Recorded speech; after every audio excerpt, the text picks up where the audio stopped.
শালা তোর এমন জায়গায় মারবো না, চিৎকার করতে পারবি না, নিঃশ্বাস নিতে পারবি। এটা আবার কোন জায়গা ভাই? বুঝতে পারছিস না? কোথায়? তোর মিডিলে। আমিও আপনার এমন জায়গায় এমন জায়গায় মারবো যে মেয়েটা আমার দিকে তেড়ে এলে ওর বান্ধবীরা ধরে নেয়। চিনিস তুই আমাকে, আমি কে? আপনাকে চিনে আমার লাভ আছে? আচ্ছা, যখন ঘটা করে নিজের পরিচয় দিতে চাইছেন তখন দেন শুনি। আপনি কোন গ্রামের আন্টি? বলেন আপনার নাম কি, বাসা কোথায়, কোন ক্লাসে পড়েন? উফ, ক্লাসে না, ক্লাসে কি জব করেন আন্টি? আন্টি লাগছে তো ওই আর কি। আপনার ফোন নাম্বার কি? শালা তোকে তো কি করব সেটা উপরওয়ালাই জানে। এই ছাড় তোরা, ওর একদিন কি আমার একদিন। আন্টি এত চেতেন কেন? আর আপু, আপনারা ছাড়বেন না? যে রাক্ষসী টাইপের, না জানি আমাকে পেলে কি করে। শালা তুই কাকে আন্টি বলিস? তুই আন্টি, তোর 14 গোষ্ঠী আন্টি। আন্টি এত রাখছেন কেন? আর আপনি না আপনার পরিচয় দিবেন বললেন? মেয়েটা ওদের থেকে ছাড়া পেতেই দিলাম দৌড়। পিছনে ফিরে দেখি রাকিবও আসছে।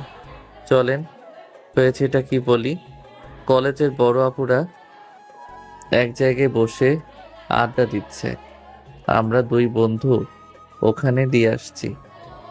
তখন দেখ তো আমি কত সুন্দর, কলেজে কত ছেলে আমাকে দেখে ক্রাশ খায়, কত ছেলে পেছনে ঘুরে, তার ঠিক আছে? হুম। হঠাৎ কথা শুনে দাঁড়িয়ে বললাম, যেই না চেহারা, নাম রাখছে পেয়ারা। আর পচা জিনিসে একটু মাছি ভনভন বেশি করে। আমার কথা শুনে ওই মেয়ে বাদে বাকি মেয়েগুলো হেসে দিল। আর মেয়েটা অনেক রেগে গেল। রেগে বলল, কি বললি তুই? আমি পচা জিনিস? শালা তোকে তো আমি কি যে করব। আমি ভুল কি বলেছি বলবেন? আচ্ছা, আমি ভুল কোথায় বললাম বুঝতে পারছি না। সে যাই হোক, দৌড়িয়ে অনেক ক্লান্ত, থামতে গিয়ে হঠাৎ করে কারোর উপর পড়ে গেলাম। সামনে তাকিয়ে দেখি একটা মেয়ে। মেয়েটা মাশাআল্লাহ অনেক সুন্দর। আর আমার মুখটা মেয়েটার বুকের উপর পড়েছে। মেয়েটা ধাক্কা দিয়ে সরিয়ে উঠে গেল। তারপর আমি উঠতেই ঠাস ঠাস থাপ্পড় খেয়ে তো আমি চোখে সরিষার ফুল দেখতে শুরু করেছি। মাথা ঝাঁকিয়ে ঠিক হতে যাব, তখন আবারও থাপ্পড় পড়ে গেল। একটু পরে মাথা ঝাঁকিয়ে ঠিক হলাম, দেখি ওই মেয়েটি, আর যার উপর পড়েছি ওই মেয়েটা রাগীভাবে তাকিয়ে আছে। আজকে যে আমার কপালে কি আছে আল্লাহ জানেন। আমার জীবনের প্রশ্ন, এখান থেকে এখন কেটে পড়াই ভালো। আবার পালাতে যাব, তখন দুইজনে দুই হাত ধরে নিল। মাম্মি আমাকে বাঁচাও। পালিয়ে যাবি কোথায়? আমার ভুল হয়ে গেছে আপু, মাফ চেয়ে নেন না, মানে মাফ করে দেন। বুঝতে পারছি তুই কেমন ছেলে, তোকে এমন ভাবে সোজা করা যাবে না। এই তোর আব্বুর নাম্বার দে। ইমোশনাল হয়ে বললাম, আপু, আমার আব্বু নেই, নাম্বার কোথা থেকে দিব? সরি রে। আচ্ছা যা তাহলে, আর এমন করবি না। শ্রাবণী, ছেড়ে দে এটাকে। শালা, এই হারামজাদা, চোখ খুলে কি দৌড়াস নাকি? বাদ দে, ও আমার তাড়া খেয়ে দৌড়ানি দিচ্ছিল। ধন্যবাদ আপু। আচ্ছা আপু, আপনার নাম কি? ইসরাত জাহান ইরা। তোমার নাম কি? আকাশ আহমেদ নীল। যাই আপু। ছেড়ে দিতেই দৌড় দিলাম। কিছু দূর এসে এক জায়গায় দাঁড়িয়ে হাঁপাতে লাগলাম। বাপের বাপ, অনেক বড় বাঁচান বেঁচেছি, না হলে আজকে আমার কি যে অবস্থা হতো। হঠাৎ পিছন থেকে কেউ পিঠের উপর হাত রাখলো। ভয় পেয়ে বললাম, আপু, আমি আবার কি করলাম? প্লিজ আপু, ছেড়ে দেন। আমি আর আপনাদের কিছু বলবো না। আপনাদের কেন, কোনো মেয়েকে কিছু বলবো না। পিছন থেকে হাসির শব্দ এলো, পরিচিত কণ্ঠ। হুম, রাকিব শালা হাসে। ঘুরে রেগে গিয়ে বললাম, শালা, তোর নানির খালি ঘর এমন ভাবে ভয় দেখাস কেন? হা হা হা। তুই যে এত ভীতু জানতাম না। এমন মাইন্ডকার চিপাই যখন পড়বি তখন বুঝবি কি অবস্থা হয়। তা বুঝলাম, কিন্তু আঙ্কেলকে জীবিত থাকতে মেরে দিলি। জান বাঁচানো ফরজ। আজকে আমার মান সম্মান কেউ বাঁচাতে পারতো না।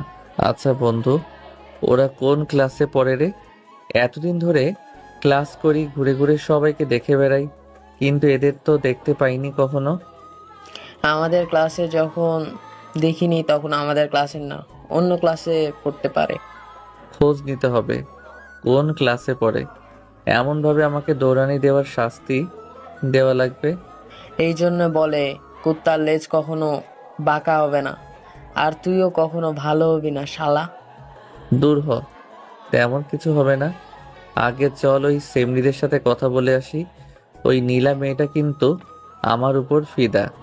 ভাবতেই ভালো লাগে আমাকেও কেউ পছন্দ করে। পচা জিনিসে একটু মাছি বেশি ভনভন করে। অপমান করলি তো, কিন্তু আমি গায়ে মাখলাম না।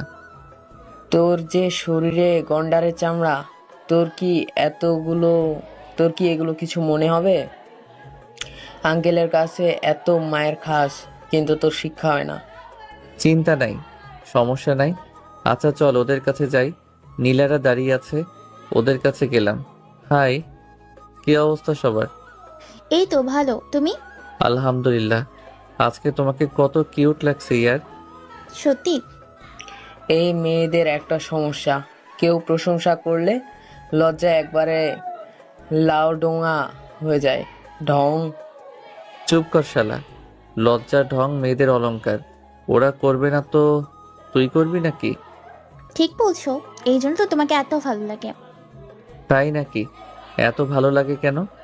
জানি না তো, কিন্তু দেখলাম একটা আপু তোমাকে তাড়া করছিল, কিন্তু কেন? উনি নিজের রূপের প্রশংসা করছিল। আমি সেটা শুনে বললাম, যেই না চেহারা, নাম রাখছে পেয়ারা। আমার কথা শুনে ওখানে সবাই হেসে দিল। আমি চুপ করে ওদের হাসি দেখছি। নীলা হাসি থামিয়ে দিয়ে বলল, ছোট থেকেই কেমন ফাজিল নাকি? আম্মু তো তাই বলে। আচ্ছা ক্লাসে যাবা না? চলো, সময় তো হয়ে গেল। তাই সবাই ক্লাসে চলে এলাম। কিছুক্ষণ পর স্যার এলো, তাই ক্লাস করতে লাগলাম। চলেন পরিচিত হয়ে নেই। আমি আকাশ আহমেদ নীল। এইবার অনার্স ফার্স্ট থেকে সেকেন্ড ইয়ারে উঠলাম। আব্বু এই কলেজেরই প্রিন্সিপাল, অনেক রাগী। বড় একটা ভাইয়া আছে, উনিও জব করেন।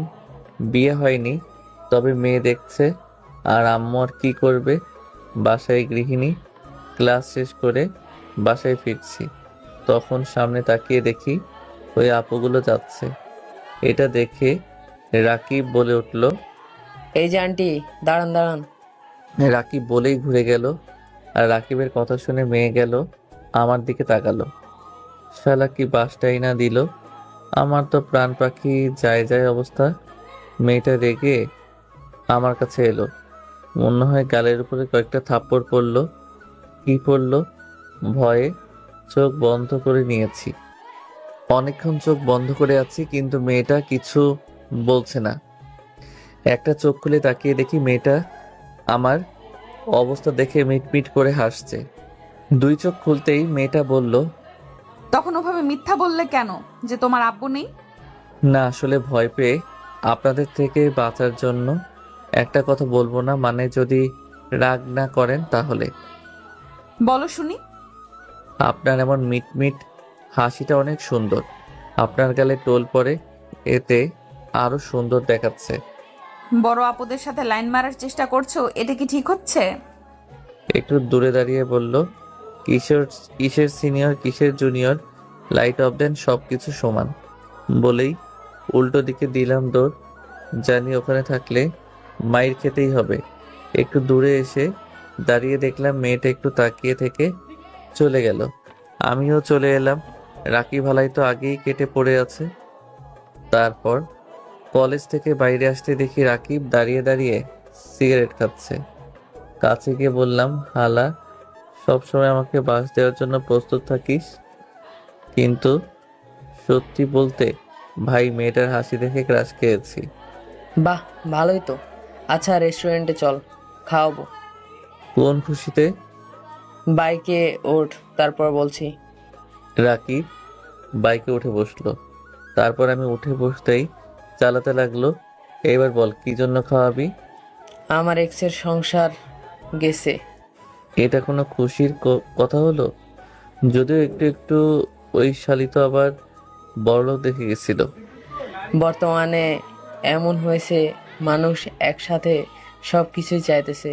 ভালোবাসাও চাচ্ছে, অনেক টাকা পাওয়া ছেলেও চাচ্ছে।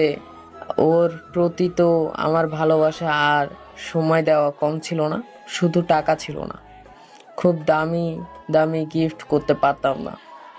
তাই শালি টাকাওয়ালা দেখে বিয়ে করে নিল। শুনলাম বরের নাকি ওকে সময় দেয় না, ভালোবাসে না। কি বলবো বল, মানুষের ধর্মই হয়তো এখন এমন হয়ে গেছে। মানুষ বুঝতে চায় না শুধু টাকা থাকলেই সুখী হওয়া যায় না, ভালোবাসা, কেয়ার এইগুলোও প্রয়োজন হয়। তারপর একটা রেস্টুরেন্টে এলাম। তারপর খাওয়া শেষ করে বাসায় এসে ফ্রেশ হলাম। আম্মু খাবো না, বাইরে থেকে খেয়ে এসেছি।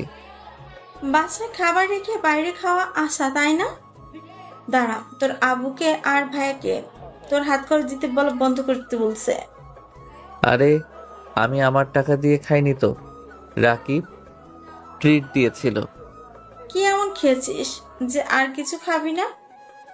কাচ্চি খেয়েছি। আচ্ছা এখন রুমে যাই। আম্মু, ও আম্মু, আমাকে একটা বাইক কিনে দিতে বলো না, আমারও তো ইচ্ছা করছে একটা বাইক চালাতে। ওইসব বাইকটাই খাবে না, বাইক চালাতে গিয়ে কোথায় কি হয় তার ঠিক নেই, আমি কিছু বলতে পারবো না। ধুর ধুর, মন খারাপ করে রুমে এসে ফোন চাপতে চাপতে ঘুমিয়ে পড়লাম। বিকেলে ঘুম থেকে উঠে দেখি ভাইয়া ছাদে যাচ্ছে, পিছনে পিছনে আমিও গেলাম। ভাইয়া আমার থেকে 4 বছরের বড়, তাই তুই করেই বলি, তুমি বলা হয় না।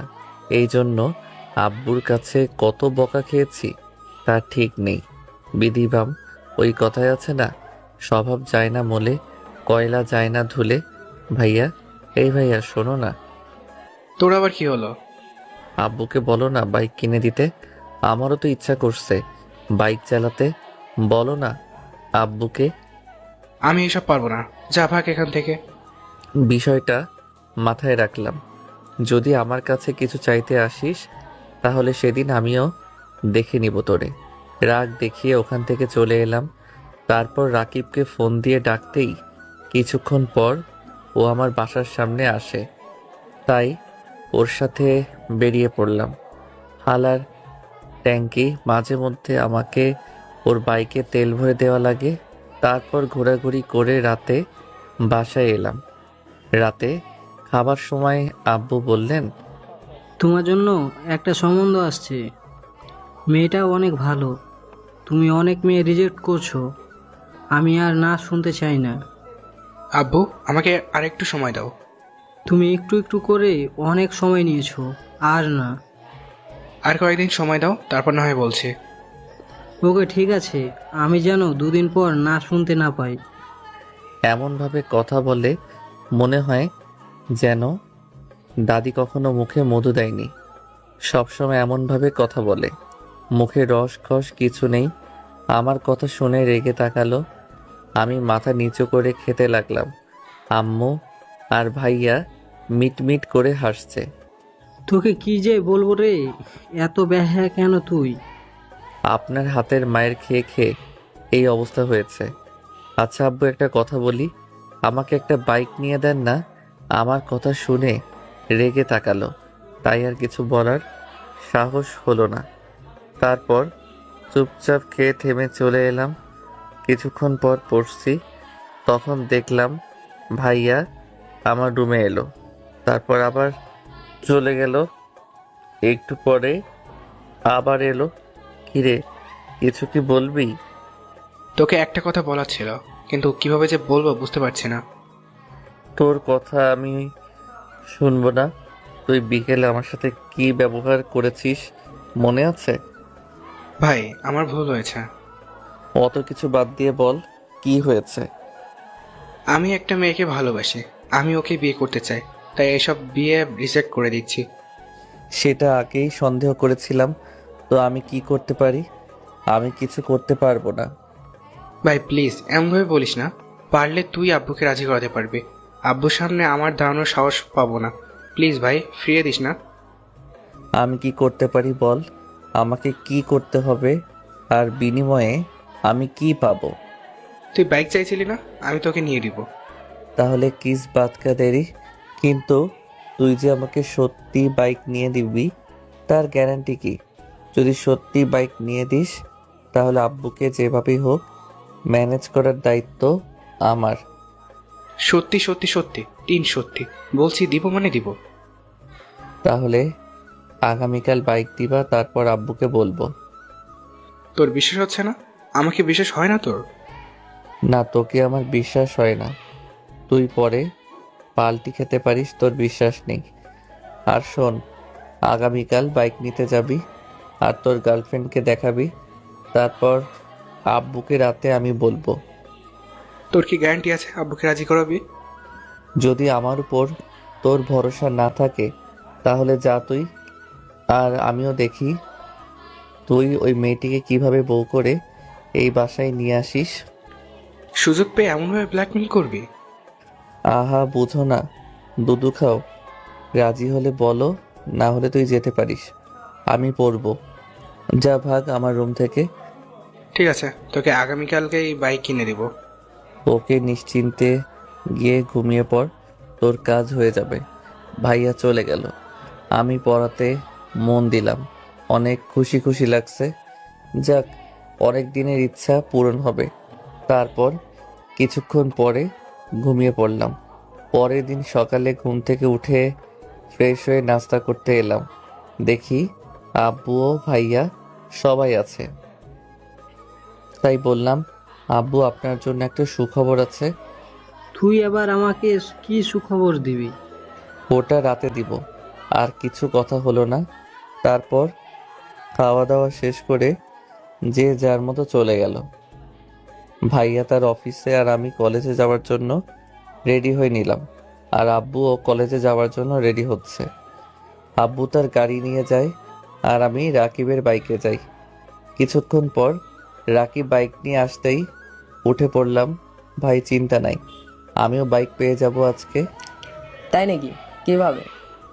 তারপর রাকিবকে বললাম, ভালোই তো। তারপর কলেজে চলে এলাম। এসে হাঁটছি, তখন দেখি ওই মেয়ে গেল এদিকে আসছে।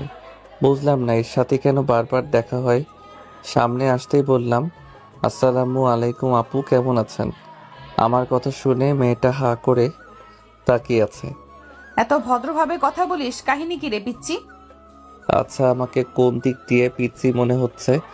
আজকে আমাদের বিয়ে হলে 10 মাস পর আপনার কোলে একটা বাচ্চা চলে আসবে, আর আমাকে বাচ্চা বলেন? তুই এত হারামি কি জন্য বলতো? তা তো আমারও অজানা। আচ্ছা আপু, আপনার বাসায় কি আপনি বড় মেয়ে? এটা জেনে কাজ কি? আহা, বলেন না। আমি বড় মেয়ে এবং ছোট একটি বোনও আছে। ও আচ্ছা আচ্ছা, বুঝলাম। আচ্ছা আপু, ফ্রেন্ড? ছোট হয়ে বড় আপুদের সাথে ফ্রেন্ডশিপ করছিস, কারণ কি রে? তেমন কিছু না, ভাবছি আপনার সাথে ফ্রেন্ডশিপ করে আপনার ছোট বোনকে পটিয়ে প্রেম করব। ওরে সাবানা, তোর তো দেখে ভালোই সাহস রে। আমার সামনে বলিস আমার ছোট বোনের সাথে প্রেম করবি? এত রেগে যাওয়ার কি আছে? জানেন গতকাল কি হয়েছে? কি হয়েছে শুনি। গতকাল এমনিতেই মশা বেশি লাগছিল, তাই মশারি টাঙিয়ে লাইট অফ করে শুয়েছি। তখনও মা দেখি কয়েকটি মশা পিছনে লাইট জ্বালিয়ে আমাকে খুঁজছে। আমার কথা শুনে আপুগুলো হেসে দিল। আরে গর্ধপ, ওগুলো মশা না, ওগুলো জোনাকি পোকা। আসলে ওই আর কি, জানতাম না, আজকে আপনার থেকে জানলাম। কি রে, তুই এগুলো বলে আমাকে পটানোর চেষ্টা করছিস? ও মা, আপনাকে আমি পটাতে যাব কেন? আর আমি আপনার মতো আন্টিকে পটিয়ে কি করব? দেখ, একদম ভালো হচ্ছে না কিন্তু। আহা, রাগেন কেন? আমি আপনাকে কি এমন বলেছি? তোকে আমি পরে দেখে নিব, একবার সুযোগ পেয়ে যাই। আচ্ছা, আপনি আমার সামনে আছেন, আমি আপনার সামনে আছি, আমাকে দেখতে পাচ্ছেন। এখন প্রশ্ন হচ্ছে, এমনভাবে সরাসরি দেখতে পেয়েও কোনোভাবে দেখতে চাইছেন মানে কিভাবে দেখতে চাইছেন বলবেন? খুলে দিই, সব কিছু দেখবেন? ছি ছি, শালা তোকে তো আমি আজকে মেরেই ফেলবো। ইরা আপু তেড়ে এলে দিলাম সামনের দিকে দৌড়। কত ফাজিলের ফাজিল, মুখে কোনো কিছুই আটকায় না, যা মুখে আসে সেটাই বলে দিচ্ছে। হালাই কি আমাদের সামনে আসছে না? আমরাও সামনে যাচ্ছি, গতকাল থেকে পেছনে পড়েছে।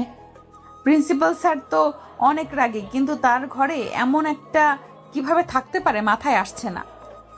ওদের ভিতরে আমাকে নিয়ে গবেষণা করছে। আমি আর রাকিব একটা জায়গায় এসে বসলাম, তারপর আড্ডা দিতে থাকলাম। তারপর ক্লাসের সময় হতেই ক্লাসে চলে এলাম। তারপর ক্লাস শেষ করে টিফিন পিরিয়ডে ঘুরে ঘুরে দেখতে লাগলাম। ঘুরতে ঘুরতে এক কর্নারে বসলাম, দেখি ইরা আপু এবং ওনার বান্ধবীগুলো এদিকে আসছে। এসেই তোরা দুজন এখানে কি করছিস? তোরা তো এখানে বসে থাকিস না, আজকে এখানে কেন? ওঠ এখান থেকে। উঠবো কেন? আমরা এখানে বসি, তোর এখান থেকে উঠ। আপনাদের এখানে কি রেজিস্ট্রি করা নাকি? উঠবো না, আপনারা এখান থেকে যান। উঠ বলছি। উঠবি না লাঠি হাতে নিব? হোয়াট দ্য কথাবার্তা? আপনাদের এই জায়গা কি রেজিস্ট্রি করে নাকি আপনারা বলবেন আর উঠে চলে যাব? ইরা আপু হাত ধরে টানতে লাগলো। বুঝলাম না এই জায়গায় কি আছে যে এদের এখানেই বসতে হবে। উঠাচ্ছে একটা সুযোগ নিয়ে নিই। হাত ধরে টানতেই উঠে ইরা আপুর উপর ঝুঁকে পড়ি। ইরা আপু নিজেকে সামলাতে না পেরে নিচে পড়ে যায়, আর আমি ওনার উপরে পড়লাম। ইচ্ছা করে এমনভাবে পড়লাম যে ইরা আপুর ঠোঁটের উপরে আমার ঠোঁট।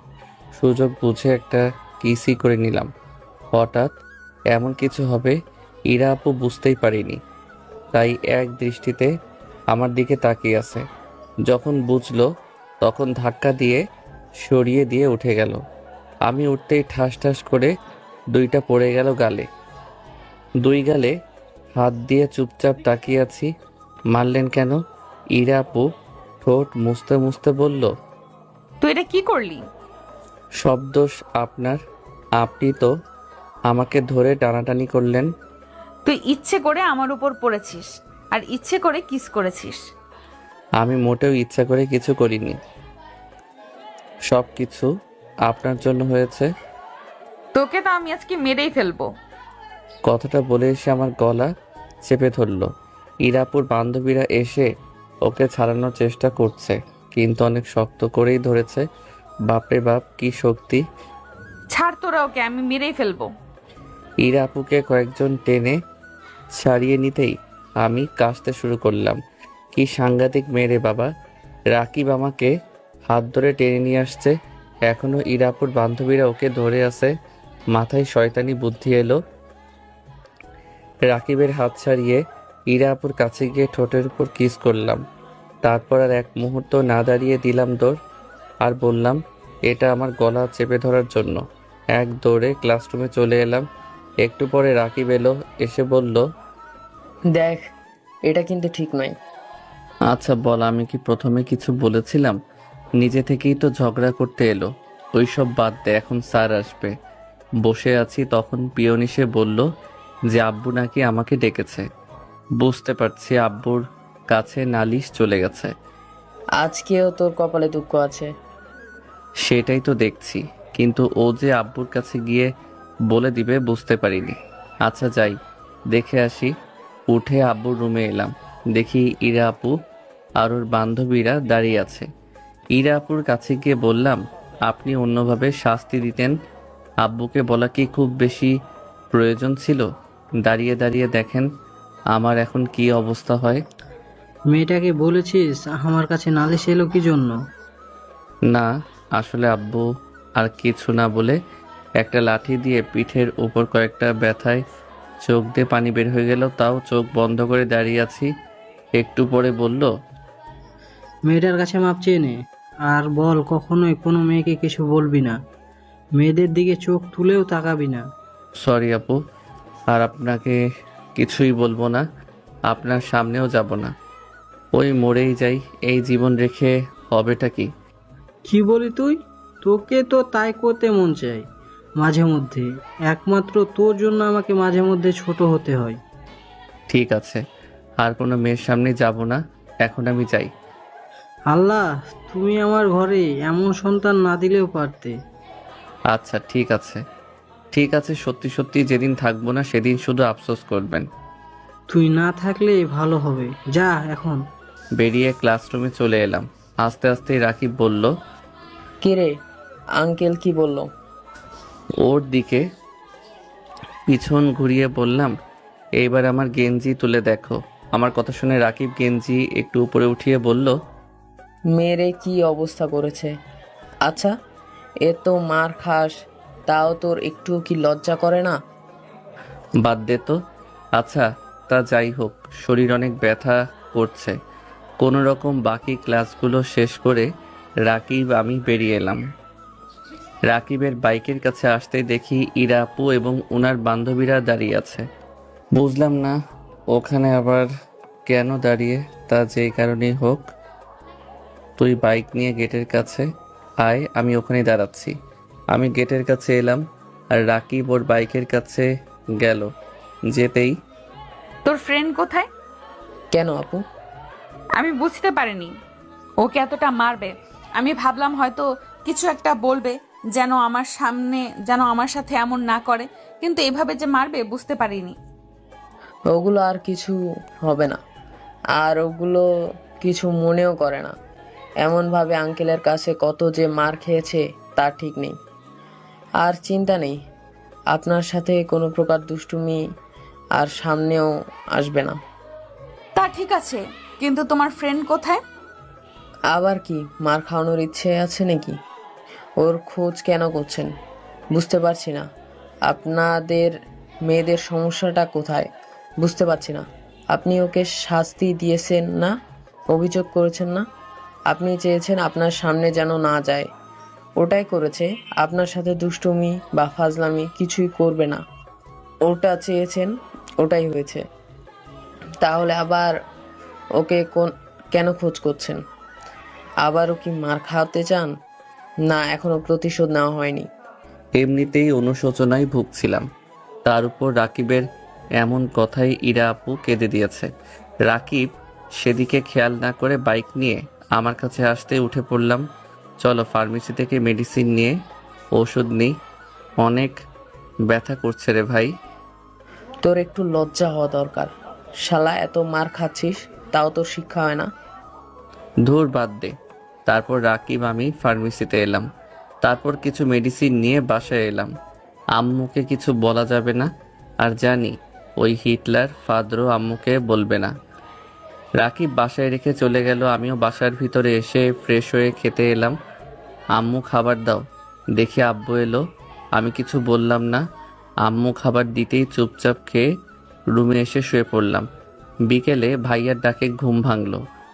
ঘুম থেকে উঠে বললাম, কি হয়েছে, ডাকিস কেন? আব্বুর কাছে আবার মার খেয়েছিস তাই না? কখন মার খেয়েছিস? নিশ্চিত কলেজে। বাদ দে তো। আচ্ছা চল, বাইক নিতে চল। ওষুধ খেয়েছিস? আম্মু জানে বিষয়টা? বাদ দে তো, ওইসব আর আম্মু জানে না, এই সব কিছু বলিনি। আচ্ছা তুই রুমে গিয়ে রেডি হয়ে নে, আমি ফ্রেশ হয়ে আসছি। আর ভাবিকে ডেকেছিস নাকি? ডেকেছি, আসবে বলেছে। আচ্ছা তুই রেডি হয়ে আয় তাহলে। ভাইয়া চলে যেতেই উঠে ফ্রেশ হয়ে বের হলাম। ভাইয়াও আসতেই আম্মু দুজনকে দেখে বলল, দুজনে কোথায় যাচ্ছিস? বাইক কিনতে। ভাইয়া বাইক নিয়ে দিবে। কি হঠাৎ কি মনে করে বাইক নিয়ে দিবে? কি রে, তুই ওকে বাইক নিয়ে দিবি, কাহিনী কি বলতো? পরে শুনিও, এখন যাই। ভাইয়া চলো চলো। তারপর বাইরে এলাম। ভাইয়া ওর গাড়ি নিয়ে আসতেই সামনে উঠে বসলাম। তারপর ভাইয়া ব্যাংক থেকে টাকা উঠিয়ে আবার বাইক শোরুমে এলাম। কি বাইক নিয়ে দিবি? R15 ভার্সন 3 নে। সত্যি? আমি ভাবলাম হয়তো 2 লক্ষ এর মধ্যে নিয়ে দিবি।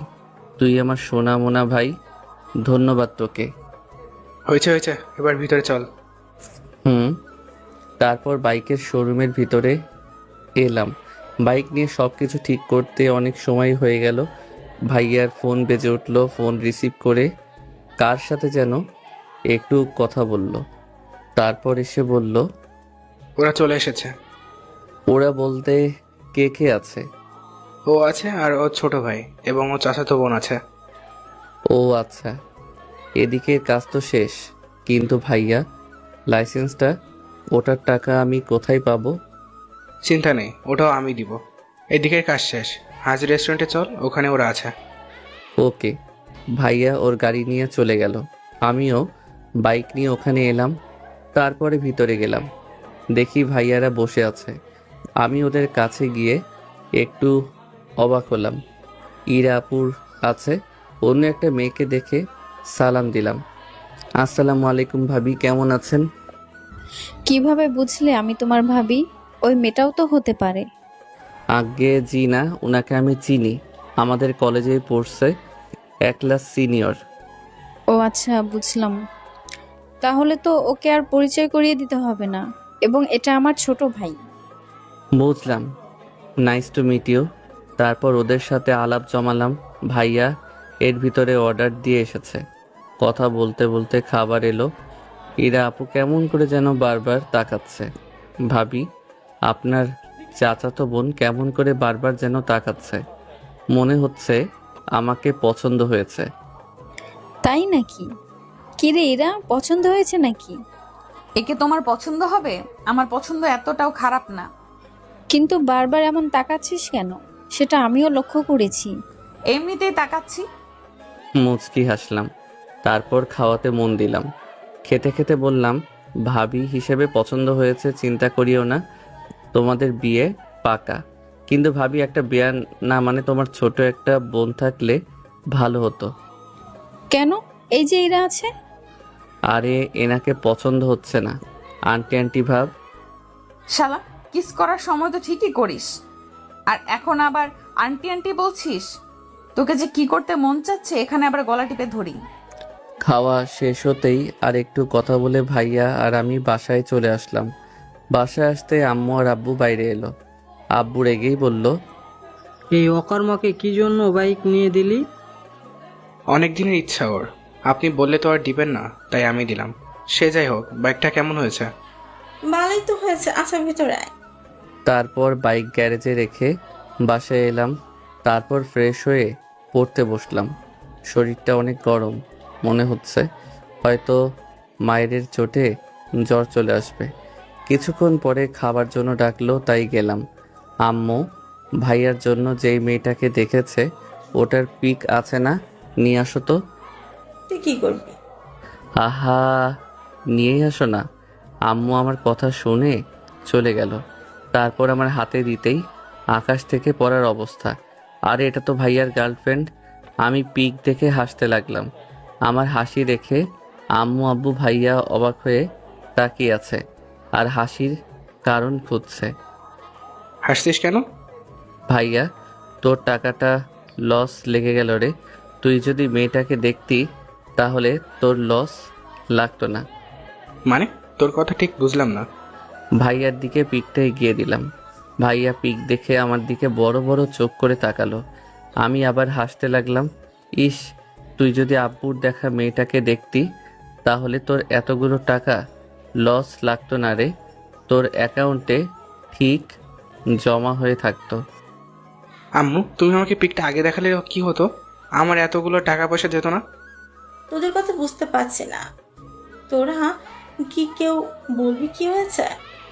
আরে শোনো, যেই মেয়েটাকে আব্বু পছন্দ করেছে সেটা ভাইয়ার গার্লফ্রেন্ড।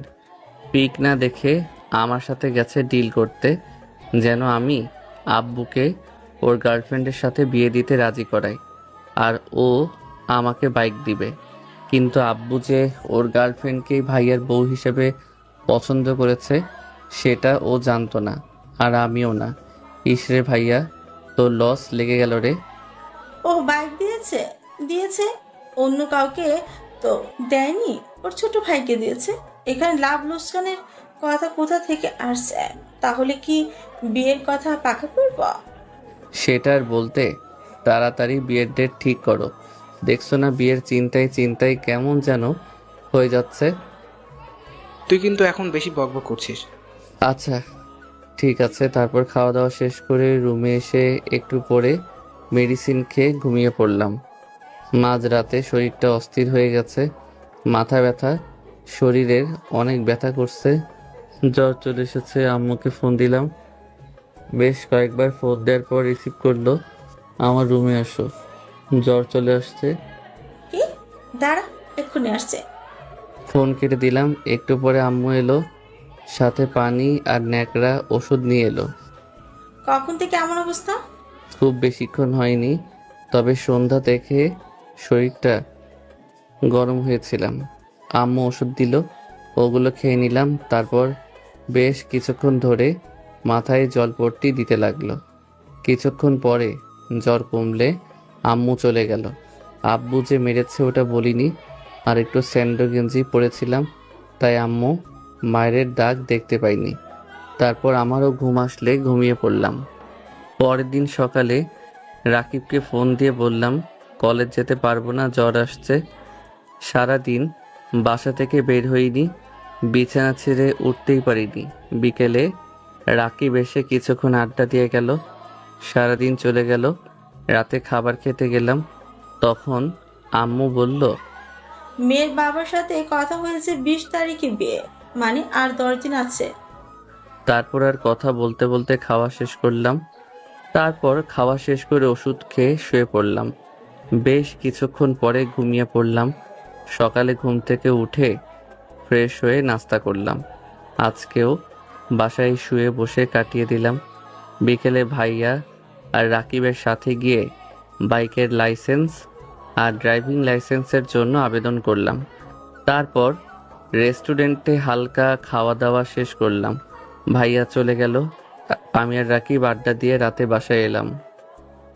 কিছুক্ষণ পরে খেতে এলাম, তারপর খাওয়া দাওয়া শেষ করে রুমে এসে শুয়ে পড়ি। পরের দিন সকালে দুজনে বাইক নিয়ে কলেজে এলাম। তারপর এক সাইডে রেখে আমরা দুজনে যেখানে বসে আড্ডা দেই ওখানে গিয়ে বসলাম। নীলাকে দেখলাম, আমাদের দেখে আমাদের কাছে এলো। কি ব্যাপার, কেমন আছো?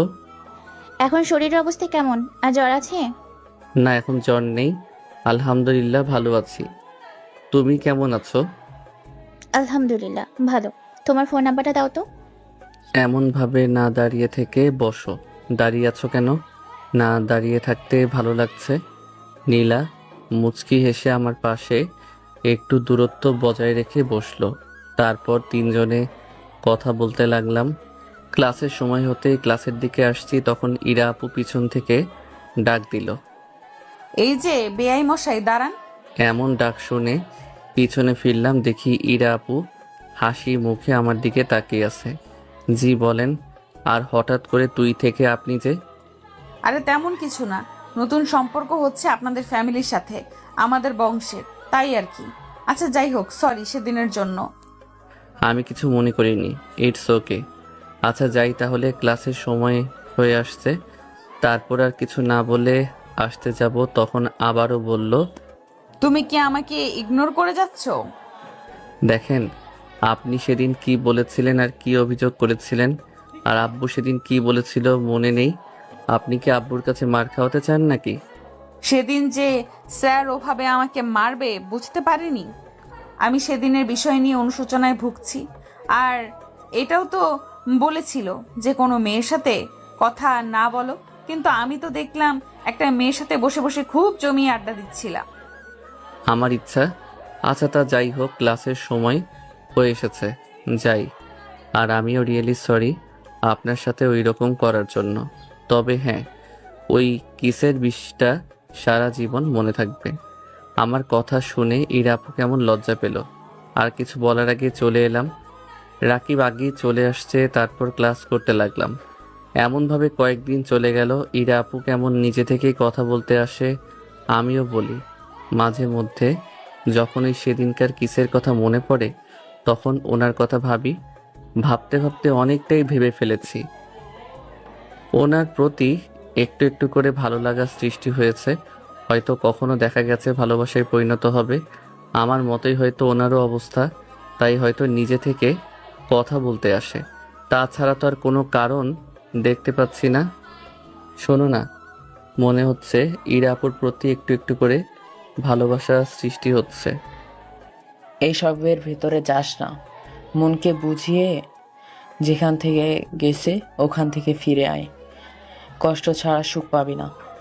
আর কয়েক বছর অপেক্ষা করে একটা চাকরি খুঁজে বিয়ে করে নিবি, ওটাই ভালো হবে। ইরাপুর মনেও মনে হচ্ছে আমার প্রতি ভালো লাগা তৈরি হয়েছে। যদি তাই হয়ে থাকে বিয়ে করে নে। এইসব রিলেশনে যাস না, তোকে তোর ভালোর জন্যই বলছি। আর নীলা মেয়েটাও মনে হচ্ছে তোকে ভালোবাসে। ওর প্রতি কখনো আমার ফিল আসেনি, ইরাপুর প্রতি আসছে। আর তেমন হলে ভাবিকে পটিয়ে ওর বোনকে বিয়ে করে নিব। তোকে তোর ভালোর জন্য বলা, এখন বাকিটা তুই ভেবে দেখ, যেটা ভালো মনে হয় সেটা কর। দুজনে কথা বলতে থাকলাম এমনভাবে। আরও কয়েকটা দিন চলে গেল। আগামীকাল ভাইয়ার বিয়ে, কাজিনগুলো আসছে। এই আপুর সাথে কথা বলা, মিস করা, এগুলো করতে করতে ভালোবেসে ফেলেছি। মনে হচ্ছে ইরা আপুও ভালোবাসে, ছোট তাই হয়তো বলতে পারছে না। তবে ভাবছি ইরা আপুকে আজকে প্রপোজ করব, তাই সব রকম প্রস্তুতি নিয়ে এসেছি। ভয় হচ্ছে অনেক, কিন্তু ভয় পেলে চলবে না, প্রপোজ করতেই হবে, না হলে শান্তি পাবো না। প্রপোজ করার জন্য ফুলও নিয়ে আসছি। পিছনে এক গুচ্ছ গোলাপ ফুল নিয়ে ইরা আপুরা যেখানে বসে থাকে সেখানে গেলাম। যেতেই, কি রে, আজকে হঠাৎ কি মনে করে এসেছিস? আর এভাবে পেছনে হাত করে আছিস কেন? আছে কিছু না বলে ইরাপুর সামনে হাঁটু গেড়ে বসে বলতে লাগলাম, বহুদিনের লুকানো ইচ্ছা ছিল আমার স্বপ্নে দেখা সেই মেয়েটাকে দেখার। তোমাকে প্রথম দিন দেখার পর মনে হয়েছে তুমি আমার স্বপ্নের সেই মেয়েটি। তোমাকে আমি দেখব বলে কত পূর্ণিমা অমাবস্যা পার করে দিয়েছি, নির্ঘুম কাটিয়েছি, কত অস্থির দিন রাত, কতই না স্বপ্ন এঁকেছি তোমাকে ঘিরে। তোমাকে দেখার পর থেকে যখনই তোমাকে দেখেছি তখনই তোমার দিকে অবলক দৃষ্টিতে তাকিয়ে থেকেছি। আমি দেখেছি তোমার দুই চোখ জুড়ে কোনো এক স্বপ্নের গাঢ় ছায়া। আমি সেই স্বপ্নময় চোখের দিকে বিভোর হয়ে তাকিয়ে থেকেছি কত। এবার আমার স্বপ্নের তুমি সত্যি হয়ে সামনে এসে দাঁড়াও। একটিবার আমি প্রাণ ভরে দেখে নেই তোমায়। প্রিয়তমা, একটাবার ভালোবেসে দেখো আমায়। আমি তোমার চোখে কখনো পানির ছিটে ফোঁটা আসতে দিব না, কখনো কষ্ট পেতে দিব না, কথা দিচ্ছি। যেদিন শুনলাম তুমিও আমাকে ভালোবাসো সেদিন আমি পৃথিবীর সবচেয়ে খুশি ব্যক্তি ছিলাম। প্রিয়তমা, আমিও তোমার রূপের মায়ে জড়িয়ে পড়েছি। আমিও হারিয়েছি পথ, জানি না আমি কোন পথ দিয়ে যাব। তুমি কি আমাকে সেই পথের হদিশ দিবে যেই পথে তোমাকে পাবো? প্রিয়তমা, তোমার হাতটি ধরে তোমার সাথে পাশাপাশি হেঁটে পায়ে পা মিলিয়ে চলার অধিকার দিবে তোমাকে তুমি করে বলার। সবশেষে বলতে চাই প্রিয়তমা, তোমাকে ভালোবাসি। I love you. Do you love me? আমার কথা শুনে সবাই হাঁ করে তাকিয়ে আছে। আর ইরা আপু বসা থেকে উঠে গেছে। কিছু না বলেই গালের উপর ঠাস করে একটা পড়ে গেল।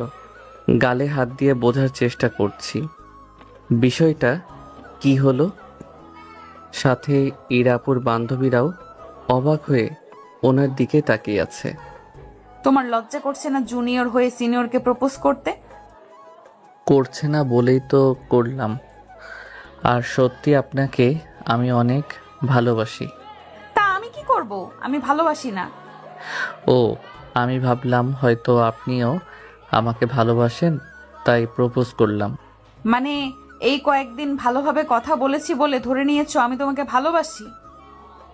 তোমাদের ছেলেদের এই একটাই সমস্যা, কোনো মেয়ে ভালো করে কথা বললেই ধরে নেয় যে ওই মেয়েটি ওকে ভালোবাসে।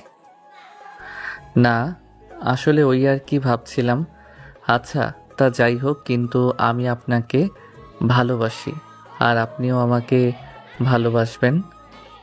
এমন ভাবে বলছে মনে হচ্ছে ওর নানির হাতের বানানো মোয়া চাইলেই পেয়ে যাবে। আমি তোমাকে ভালোবাসি না আর পছন্দ করি না। নানির হাতের না, তবে আপনি দিতে পারবেন? ভালোবাসবেন কি না বলেন? না, আমি তোমাকে ভালোবাসি না। কিন্তু আমি তো বাসি। আর আপনিও আমাকে ভালোবাসবেন। ভালোবাসি কি জোর করে পাওয়া যায়? আমি জানি আপনিও আমাকে ভালোবাসেন, এটা আমার বিশ্বাস। দেখো, আমি মজা না, সত্যিই তোমাকে ভালোবাসি না। মনটা খারাপ হয়ে গেল। ধুর, কি না কি ভেবেছিলাম, কিন্তু পিছনে লেগে থাকতে সমস্যা কোথায়? আহা, ভালোবাসেন না ঠিক আছে, কিন্তু আমি জানি আপনিও আমাকে ভালোবাসবেন, কিন্তু আপনার পিছনে কিছুদিন আঠার মতো লেগে থাকতে হবে, এই আর কি। পাগল হয়েছো নাকি? আপনার প্রেমে একদম পাগল হয়ে গেছি। আসেন দুজনে একসাথে পাবনা যাই। আমার ওসব ইচ্ছে নেই। তুমি পাগল হয়েছো, তুমি যাও। সত্যি আপনি আমাকে ভালোবাসেন না? না না না, বলছি তো তোমাকে সত্যি বলছি, আমি তোমাকে ভালোবাসি না। উঠে ফুলগুলো নিয়ে চলে এলাম। রাকিবের কাছে আসতেই রাকিব বলল, কিরে, ফুল নিয়ে গেলি, আবার ফুল নিয়ে ফিরে এলি, ফিরিয়ে দিয়েছে কি? হুদাই বেশি ভাবতাম ইরা আপু আমাকে ভালোই বাসে না, আমি বেশি কিছু ভেবে ফেলেছি। ও, ওই সব বাদ দিয়ে নিজের মতো করে চল, ভালো থাকবি, না হলে সুখ শান্তি সব হারিয়ে ফেলবি। আচ্ছা বাদ দে, ভালোবাসে না তো ভালোবাসে না, এত তাড়াতাড়ি হার মানতে নেই, লেগে থাকতে হয়। মনীষীগণ বলছে কাজ করতে থাকো, কাজ করতে থাকো, কিন্তু ফলের আশা করিও না। কোনো মনীষী এটা বলেছে শুনি? আচ্ছা বাদ দে। তারপর আরও কিছুক্ষণ কথা বলে ক্লাসের সময় হতেই ক্লাসে চলে এলাম। তুইও না ওকে পছন্দ করিস, তাহলে ফিরিয়ে দিলি কেন? পছন্দ করলেই যে ভালোবাসতে হবে না। পছন্দ করি কিন্তু ভালোবাসি না। আর তার উপর আমার চাচাতো বোনের হবু দেবর হতে চলেছে। আগামীকালকেই ওর ভাইয়ের সাথে আমার চাচাতো বোনের বিয়ে। এই সব দেখে আর তেমন কিছু ভাবিনি। কে বিয়ে করার জন্য এখন রিলেশন করে বলতো? টাইম পাস করার জন্য সব এখন ভালোবাসে, কিছুদিন ঘুরতে ফিরতে তারপর ছেড়ে দিতি। দেখ, হয়তো ওই এই ধান্দায় ছিল, তাই তো সিনিয়রকে প্রপোজ করতে আসছে। দেখ, সত্যি যদি ও ভালোবাসে আর আপুর দেবর হবে, বিষয়টা যদি আপু জানে আর আপু যদি আমার বাবা মাকে বলে দেয়, তাহলে বিষয়টি কেমন হবে ভেবে দেখেছিস? আপুর সম্মান, তার পরিবারের সম্মান, শেষে আব্বু আম্মুর সম্মান যেত। তার থেকে এইসবের ভেতরে না যাওয়াটাই ভালো। বুঝলাম, ওকে তাহলে ভালোভাবে বুঝিয়ে বলে দে। এবার আসলে ভালো করে বলে দিব। এই তো ভালো, তোমার? আমারও ভালো, আমারও ভালো। আজকে কলেজে আসতে মনে হচ্ছে দেরি করে দিয়েছো। হুম। আচ্ছা, তোমার গার্লফ্রেন্ড নেই কেন? প্রেম করিনি তাই নাই। আচ্ছা তোমার বয়ফ্রেন্ড নেই কেন? তেমন কাউকে ভালো লাগেনি তাই। তোমাকে আমার অনেক ভালো লেগেছে, কিন্তু ভয় করে বলতে। তাই নাকি? কিন্তু আমার তো তোমাকে ভালো লাগে না, আমার তো অন্য একজনকে ভালো লাগে। কে সেই মেয়ে শুনি? আরে কেউ না, মজা করলাম। আচ্ছা বাদ দাও তো, টপিক চেঞ্জ করি। তারপর তিনজনে এমনভাবে কথা বলতে থাকলাম, রাতে কাজিনরা, আমি, ভাইয়া, রাকিব আড্ডা দিচ্ছি। আড্ডা দিতে দিতে রাত 1টা বেজে গেল, তাই যে যার মতো করে গিয়ে ঘুমিয়ে পড়লাম। রাকিব ওর বাসায় চলে গেল। পরের দিন সকালে সবার কথা বলা বলিতে ঘুম ভাঙল। ঘুম থেকে উঠে ফ্রেশ হয়ে নাস্তা করলাম। দেখতে দেখতে 11টা বেজে গেল, তাই বরযাত্রী নিয়ে ভাবিদের বাসায় চলে আসলাম। গেট দিয়ে ঢোকার সময় সব ভদ্র ফকিন্নিগুলো রাস্তা আটকে ধরলো। ইরা আপুকে উদ্দেশ্য করে বললাম, এই যে বেয়ান সাহেব, কি চাই এখানে? বেশি না, 10,000 দিলেই হবে। আসতে না আসতেই ভিক্ষুকদের মতো বলছে টাকা দেন। 10,000 টাকা কখনো চোখে দেখেছেন? অপমান করা হচ্ছে না, এই শোধ কিন্তু আমি নিবই। আড্ডা, আচ্ছা দিচ্ছি। পকেট থেকে 10 টাকা ইরাপুর হাতে দিয়ে বললাম, এটা কত? 10 টাকা। ওকে। আর 1,000 টাকা হাতে ধরিয়ে দিয়ে বললাম, এটা কত? 1000 টাকা। এই যে 10 আর এই যে 1000 দিয়ে হলো 10,000। এখন সরেন আপনারা, আপনাদেরটা বুঝে পেয়ে গেছেন। এটা চিট করা হলো? এটা হয়নি, এটা মানি না। এটা কিন্তু ঠিক হচ্ছে না। আমরা আপনাদের টাকা বুঝিয়ে দিয়েছি, এখানে সবাই সাক্ষী। 10,000 টাকা দিয়েছি। এখন যদি না যেতে দেন তাহলে কিন্তু আমাদের সাথে বিশ্বাসঘাতকতা করা হবে, কারণ আমরা আপনাদের প্রাপ্য টাকা বুঝিয়ে দিয়েছি। আমার কথা শুনে সবাই সরে যেতেই চলে এলাম। সবার মুখ দেখার মতো ছিল, এবং বিশেষ করে ইরা আপুর মুখ। কিন্তু ওরা আমাদের এমনভাবে ছেড়ে দিবে না, ঠিক জুতা চুরি করবে। দোস্ত, ওরা কিন্তু জুতা চুরি করতে পারে। দাঁড়া, নাস্তা শেষ করে ভাইয়ার জন্য এক জোড়া জুতো নিয়ে আসবো। ওদের কাছে কিন্তু হার মানা যাবে না। এটা ঠিক বলেছিস। তারপর ভিতরে চলে এলাম, এসে নাস্তা করলাম। নাস্তা শেষ করে ওর বাইক নিয়ে মার্কেটে গিয়ে চলে গেল। দেখতে দেখতে বিয়েটা শেষ হলো। যাবার সময় জুতা খুঁজে পাওয়া যাচ্ছে না। ইরা আপু আর ওর সাথে যেগুলো আছে ওরা মুখ টিপে হাসছে। ওদের কাছে গিয়ে বললাম, এই যে চুন্নিগুলো, জুতা দেন। মুখ সামলে কথা বলো। কোন দিক থেকে আমাদের চুন্নি মনে হচ্ছে? আমি জানি, এবং ভালো করেই জানি আপনারাই জুতা সরিয়েছেন। ভালোভাবে বলছি, জুতা দিয়ে দেন। টাকা দিয়ে দাও, জুতা দিয়ে দিব। পারলে তোমার ভাইয়াকে খালি পায়ে নিয়ে যাও। কত চান শুনি? 20,000 লাগবে। ইরাপুর কথা শুনে ওনার দিকে ভুরু কুঁচকে তাকালাম। তারপর মুচকি হেসে বললাম, 2,000 নেন, তারপর জুতো জোড়া দিয়ে দিন। হবে না। আচ্ছা যাও, 15,000 দাও, তাহলে দিয়ে দিব। 3,000 দিব, নিলে নে, না হলে এটাও পাবেন না। 10,000 দিলে হবে, না হলে দিব না। ওকে, 5,000 টাকা দিব, নিবেন? 10,000 টাকায় লাগবে, না হলে হবে না। রাকিবকে ইশারা করতেই রাকিব চলে গেল। আমি মুচকি হাসতে লাগলাম।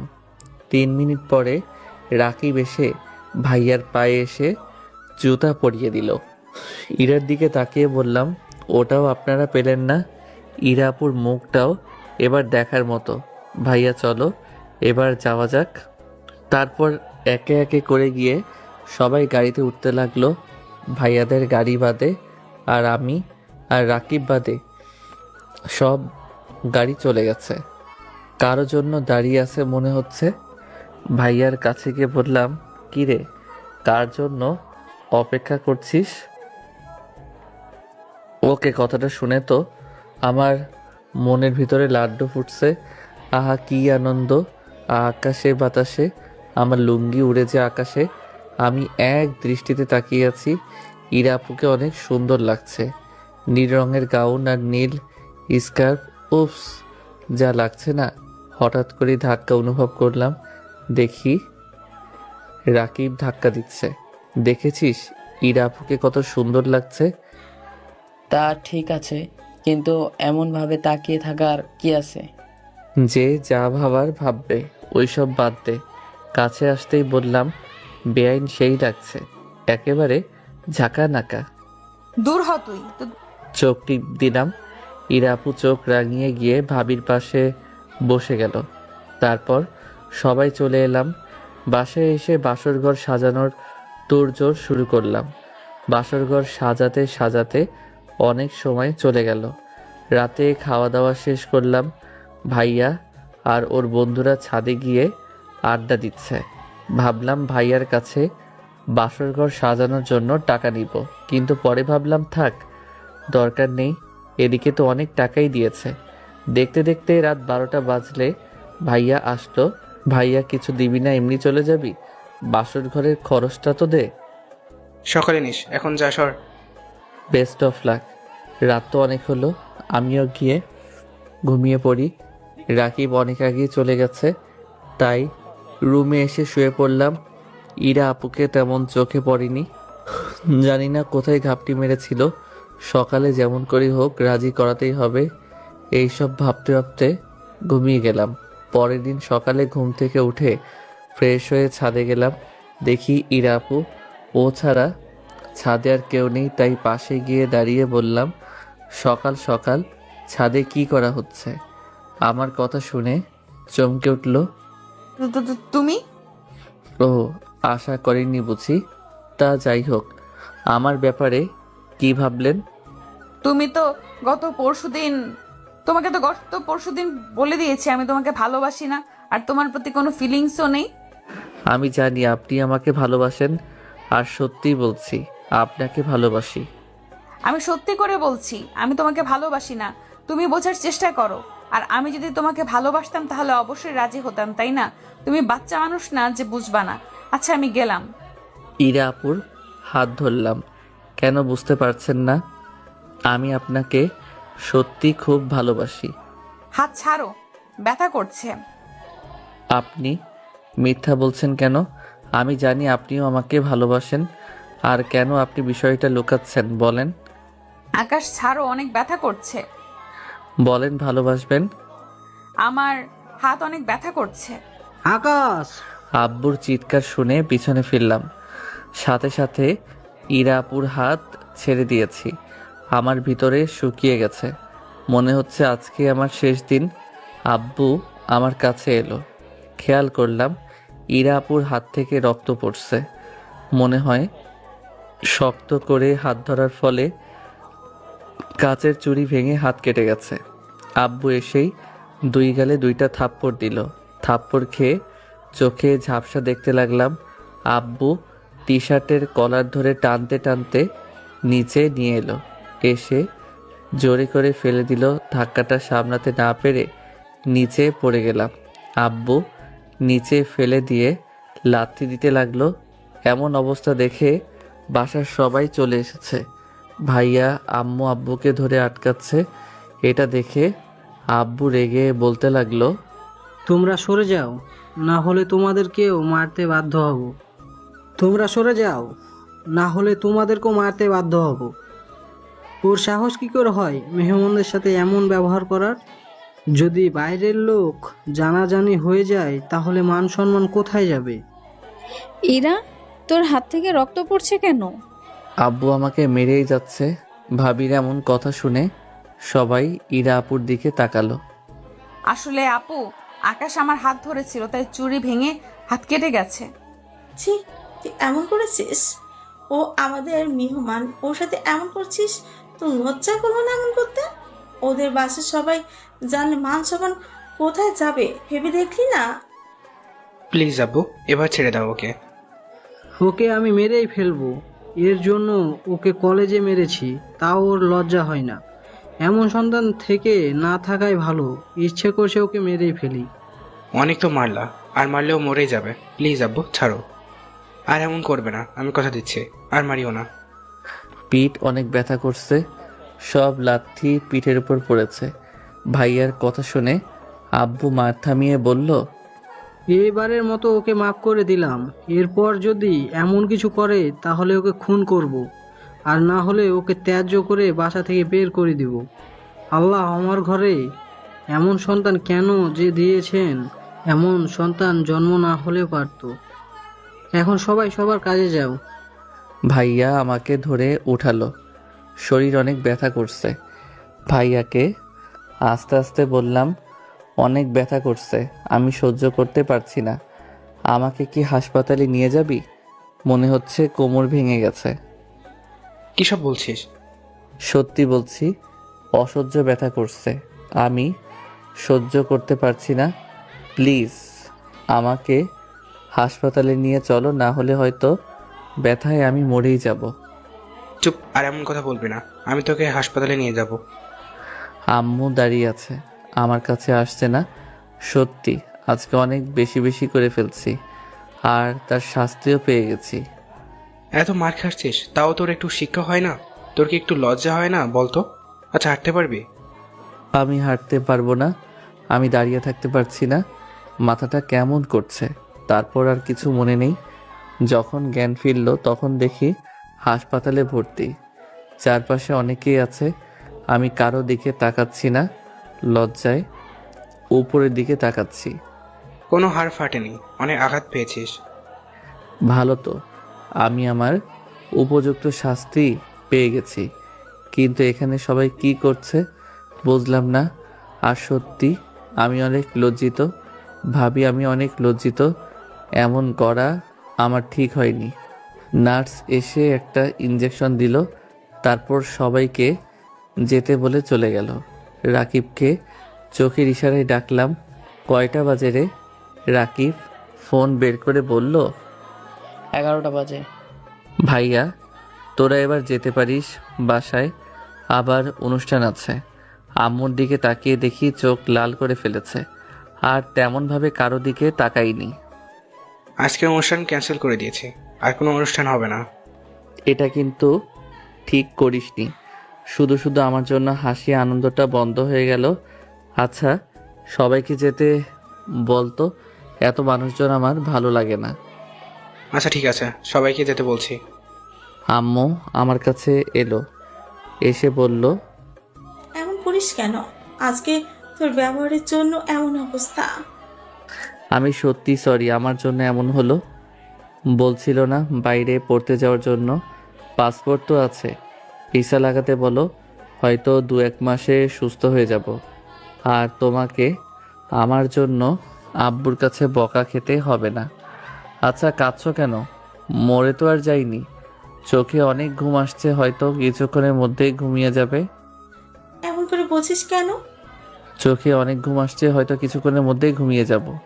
আমি জানি আমার জন্য আব্বুর কাছে অনেক বকা খেতে হয়েছে, আর হবে না। আমি চলে যাব। ঘুমে চোখ লেগে আসছে, আমার অনেক ঘুম পাচ্ছে, আমি ঘুমাবো। তারপর ঘুমিয়ে পড়লাম। যখন ঘুম ভাঙলো তখন শুধু ভাইয়া ভাবি আর রাকিবকে দেখলাম। তোরা এখানে যে? তোর কি হয়েছে? দেখ, তুই তো আমার সঙ্গী, তাই তুই যেখানে আমি সেখানে। তা ঠিক আছে, কিন্তু তোরা কেন এখানে? নতুন বিয়ে করেছিস, কোথায় একান্ত সময় কাটাবি তা না, এখানে বসে আছে। আচ্ছা ওই হিটলার কি একবারও আসছিল? এসেছিল তো, কেন বলতো? এমনিতেই। আচ্ছা তোরা যা, রাকিব আছে, তোরা তোদের মতো সময় কাটা, চিন্তা করিস না, শয়তানগুলোর তেমন কিছু হয় না। তুই কি কখনো শুধরাবি না? দেখ একটা প্রবাদ আছে, স্বভাব যায় না মলে, কয়লা যায় না ধুলে। যতই আমাকে বল, চেঞ্জ হব না। একটু তো লজ্জা শরম কর। আর তুই কি সত্যি মালয়েশিয়া চলে যাবি? রাকিবের দিকে তাকালাম, তারপর বললাম, সত্যি চলে যাব। দেখি বাইরে গিয়ে যদি একটু ভালো হয়। ওকে, তোর যেটা ভালো মনে হয় কর। তুই ভিসার ব্যবস্থা কর, আর বাকি সবগুলো কাজ কর। আমি সুস্থ হতে হতেই মালয়েশিয়া চলে যাব। আর হ্যাঁ তোরা যা, রাকিব আমার সাথে থাকবে। আচ্ছা ঠিক আছে, আর যদি খিদে পায় তাহলে টিফিন বাটিতে খাবার রাখা আছে, খেয়ে নিস। ভাইয়া আর ভাবি চলে গেল, রাকিব থাকলো। সত্যি কি তুই বাইরে চলে যাবি? এক কাজ কর, তুইও চল, পাসপোর্ট বানাতে দে। কিন্তু এত তাড়াতাড়ি সব কিছু সম্ভব কীভাবে? ভাইয়াকে বললেই হবে, ওর ফ্রেন্ড পাসপোর্ট অফিসে জব করে। ওকে ঠিক আছে, বাসায় বলছি তাহলে, এখন ফোন দিয়ে সব কিছু বলছি। রাকিব বাসায় ফোন দিয়ে একটু সাইডে চলে গেল। এমনভাবে দেখতে দেখতে 15 দিন চলে গেল। এই কয়েকদিনে অনেকেই দেখে গেছে, কিন্তু কখনো ইরা আপু দেখতে আসেনি। মাঝে মধ্যে আব্বু এসেছিল, হাসপাতাল থেকে আজকেই রিলিজ দিল, এখন অনেকটাই সুস্থ। আমার আর রাকিবের পাসপোর্ট এবং ভিসা সব কিছু রেডি, এখন পুরোপুরি সুস্থ হলেই হবে। দুপুরে খেতে এলাম, কাউকে কিছু না বলে চেয়ার টেনে বসলাম। ভাবি খাবার দিল। থাকতে পারবি আমাদের ছেড়ে? না পারবার কি আছে? কি হয়েছিল সেদিন? কেন মেয়েটার সাথে এমন করেছিলি? তুমি তো জানো আমি কেমন ফাইজলামি করে ওর হাত ধরেছিলাম। আর তখনই ওই হিটলার কোথা থেকে ছাদে হাজির। কলেজেও ফাইজলামি করেছিলাম, তারপরেও আব্বুর কাছে গিয়ে বলে দিয়েছিল, সেদিনও অনেক মেরেছিল। কি? কবে? ওই জ্বর হয়েছিল না তখন, মায়ের করানো এমন জ্বর হয়েছিল? আমাকে একটাবার বলার প্রয়োজন মনে করিসনি? কি বলবো বলো, সে যাই হোক, ওগুলো বাদ দাও। আর 15 দিন পর চলে যাব। এখনো তো সুস্থ হোসনি, তার আগেই? ততদিনে অনেক সুস্থ হয়ে যাব। তারপর আর কিছু কথা বলতে বলতে খাওয়া শেষ করলাম। এমনভাবে দেখতে দেখতে আরও 10 দিন চলে গেল। কলেজে যাইনি, হয়তো যেতে পারতাম কিন্তু যাইনি। রাকিব গেছে আর কলেজ শেষ করে আমার সাথে আড্ডাও দিয়েছে। ভাগ্য করে একটা বন্ধু পেয়েছি কলেজে। দাঁড়াও, তোমার জন্যই অপেক্ষা করছিলাম। জি বলুন। আকাশ এখন কেমন আছে? ভালো আছে। ওর নাম্বারটা দেওয়া যাবে? আচ্ছা আপু, আপনার লজ্জা করে না ওর নাম্বার চাইতে? সেদিনের পর যদি আপনি নিজে থেকে কথা বলতে না যেতেন তাহলে হয়তো এমন কিছু হতো না। আর ও যে হাসপাতালে ছিল, সরি, একবারও দেখা করতে এসলেন। যদি সামান্য পরিমাণ আপনার ভেতরে লজ্জা থাকে তাহলে তাকে আপনি আর আকাশের সম্পর্কে কিছু বলতে আসবেন না। রাকিব ওখানে থেকে চলে আসে, ইরা ওখানে দাঁড়িয়ে কান্না করে দেয়। কান্না করছিস কেন? সব দোষ আমার জন্য এমন কিছু হয়েছে। বললাম না, বললাম যদি সত্যি ভালোবেসে থাকিস তাহলে রাজি হয়ে যা। তুই বললি ওকে নাকি তোর ভালো লাগে, কিন্তু এটা সেটা বললি। কিন্তু রিলেশন যদি করতি তাহলে হয়তো এমন হতো না। যখন কলেজে আসবে তখন সবকিছু ঠিক করে নিস। আর এখন কান্না থামিয়ে এখান থেকে চল। দেখতে দেখতে আরও 4 দিন চলে গেল। আব্বুর সাথে তেমন কথা বলি না। আব্বু আসছিল কথা বলতে, আমি শুধু হ্যাঁ না বলেই উত্তর দিয়েছি। এর থেকে বেশি কিছু না। আলহামদুলিল্লাহ, আমি এখন পুরোপুরি সুস্থ। আগামীকাল সকালে চলে যাব। আগামীকাল রাতের টিকিট কেটেছি। আমার সব কিছু রেডি। ছাদে বসে চারদিক দেখছি। শেষ দেখা দেখে নেই, প্ল্যান আছে। আর ফিরবো না। পড়াশোনা শেষ করে ওখানেই জব করতে শুরু করব। ইরা আপুকে দেখার আর কোনো ইচ্ছা নেই। কাউকে ভালোবাসিনি, শুধু ইরা আপুকেই ভালোবেসেছি। কিন্তু কি আর ভাগ্যে নেই যে মনের এক কোণায় সারা জীবন থেকে যাবে।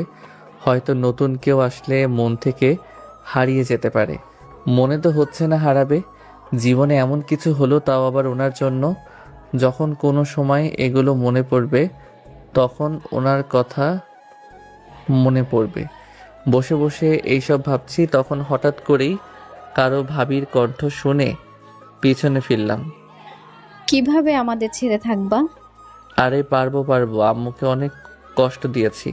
আমার জন্য আব্বুর কাছে কত বকা শুনেছে তার ঠিক নেই। আমি জানি বাসায় থাকলে আমি কখনো শুধরাবো না। তোমার আর ইরার বিষয়টা আমি এখনো ক্লিয়ার হতে পারলাম না। সত্যি করে বলো তো কি হয়েছে? তোমাদের ভিতর কি রিলেশন ছিল? মুচকি এসে বললাম, আরে ভাবি কি বলো, এত এত জুনিয়র কিউট কিউট মেয়ে থাকতে ওই সিনিয়রের সাথে প্রেম করব? এমনিতেই ওনার সাথে দুষ্টুমি করতাম, এই আর কি। কিন্তু দুষ্টুমি করাটা একটু বেশি হয়ে গিয়েছিল, যার জন্য এমন কিছু হয়ে গেছে। তোমার কথা বিশ্বাস হলো না। বিশ্বাস না করার কি আছে, সত্যি বলছি। আমাদের ভিতরে কিছুই ছিল না। আমাদের ভুলে যাবে না তো? এমনভাবে বলছে মনে হচ্ছে উনি আমার গার্লফ্রেন্ড, যে ওখানে গিয়ে নতুন কোনো গার্লফ্রেন্ড পেলাম আর তাকে ভুলে গেলাম। শোনো, তুমি আমার ভাবি, তোমরা আমার ফ্যামিলি। তোমার মতো ভাবি আর ভাইয়ার মতো ভাইয়া আর দুটো পাওয়া যাবে না, বুঝেছো? তোমাদের কিভাবে ভুলি বলো? না, রাগ করে যাচ্ছ তাই বললাম আর কি। এমন দিন আসবে কল্পনাও করতে পারিনি। বাদ দে তো, ওইসব মারতে মারতে মেরেই ফেলেছিল। আর ওনার নাকি খারাপ লাগবে। বাস যেহেতু চলে আসছে, গেলাম, ভালোভাবে থাকিস। তারপর ভাইয়ার কাছ থেকে বিদায় নিয়ে বাসে উঠে পড়লাম। তারপর চলে আসি ঢাকা। রাতে ইমিগ্রেশন চলছে, শেষ হতেই ভিতরে চলে এলাম। একটু পরে ফ্লাইট, তাই চলে এলাম ফ্লাইটে। তারপর বেশি কিছুক্ষণ পরে ফ্লাইটে বসে আছি। আচ্ছা, এখন শান্তিমতো ঘুম দিয়ে অনেক এদিকে ওদিকে হয়েছে। এখন লাইফটা সেটেল করতে পারলে আলহামদুলিল্লাহ। ওদিকে ছোট আম্মুর কাছে শুনলাম তুই নাকি দিন দিন শুকিয়ে যাচ্ছিস, ঠিকমতো খাওয়া দাওয়া করিস না, রাতে ঠিকমতো ঘুমাস না, চোখ লাল হয়ে থাকে, কান্নাও করিস, আন্টি অথবা আঙ্কেলকেও কিছু বলিস না। কি হয়েছে কি তোর, বল আমাকে। কিছু হয়নি। আচ্ছা বলো, কখন এসেছো? ভাইয়া কেমন আছে? আর তোমার শ্বশুরবাড়ির লোকজন কেমন আছে? আলহামদুলিল্লাহ, সবাই ভালো। আর আজকে আকাশ মালয়েশিয়া চলে গেল কি কি জন্য? পড়াশোনা করার জন্য। আমার শ্বশুরের উপর রাগ করে আরও গেল। আর যাবার সময় আব্বুকে অনেক কথা শুনিয়ে গেল। আব্বু সেগুলো শুনে কেঁদে দিয়েছে, কিন্তু আকাশ একবার ফিরেও তাকায়নি, গাড়িতে গিয়ে বসে গেল। আম্মু তো বলে আব্বুর মতোই নাকি ওর রাগ। একবার রেগে গেলে হয়েছে, মারবে না কিন্তু কথার আঘাত দিয়েই ওকে শেষ করে দিবে। সব আমার কারণে আরো হয়েছে? আমি যদি কথাটা বলেই কেঁদে দিল। ইরাপুর কান্না দেখে অনেক অবাক এবং মনের ভিতরে যেই সন্দেহ ছিল ওটা আবার নাড়া দিয়ে উঠল। তারপর ধমক দিয়ে বলল, এভাবে না কেঁদে কি হয়েছে সেটা বল।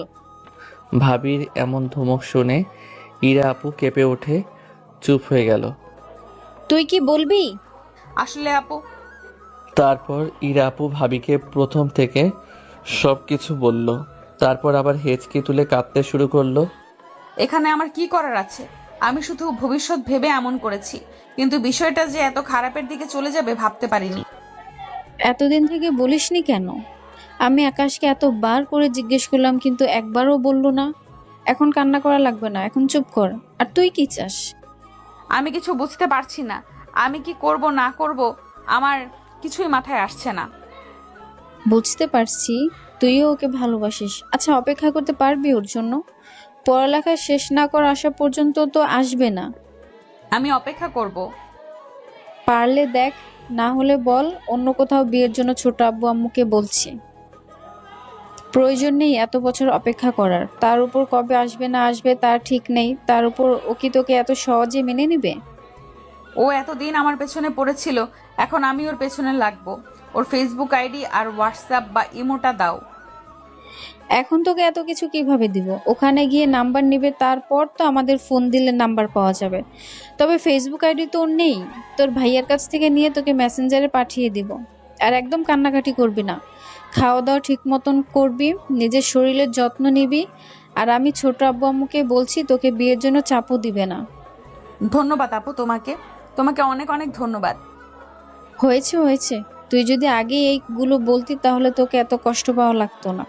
পরের দিন যথারীতি এয়ারপোর্ট থেকে বের হতেই একজন এসে রিসিভ করলো।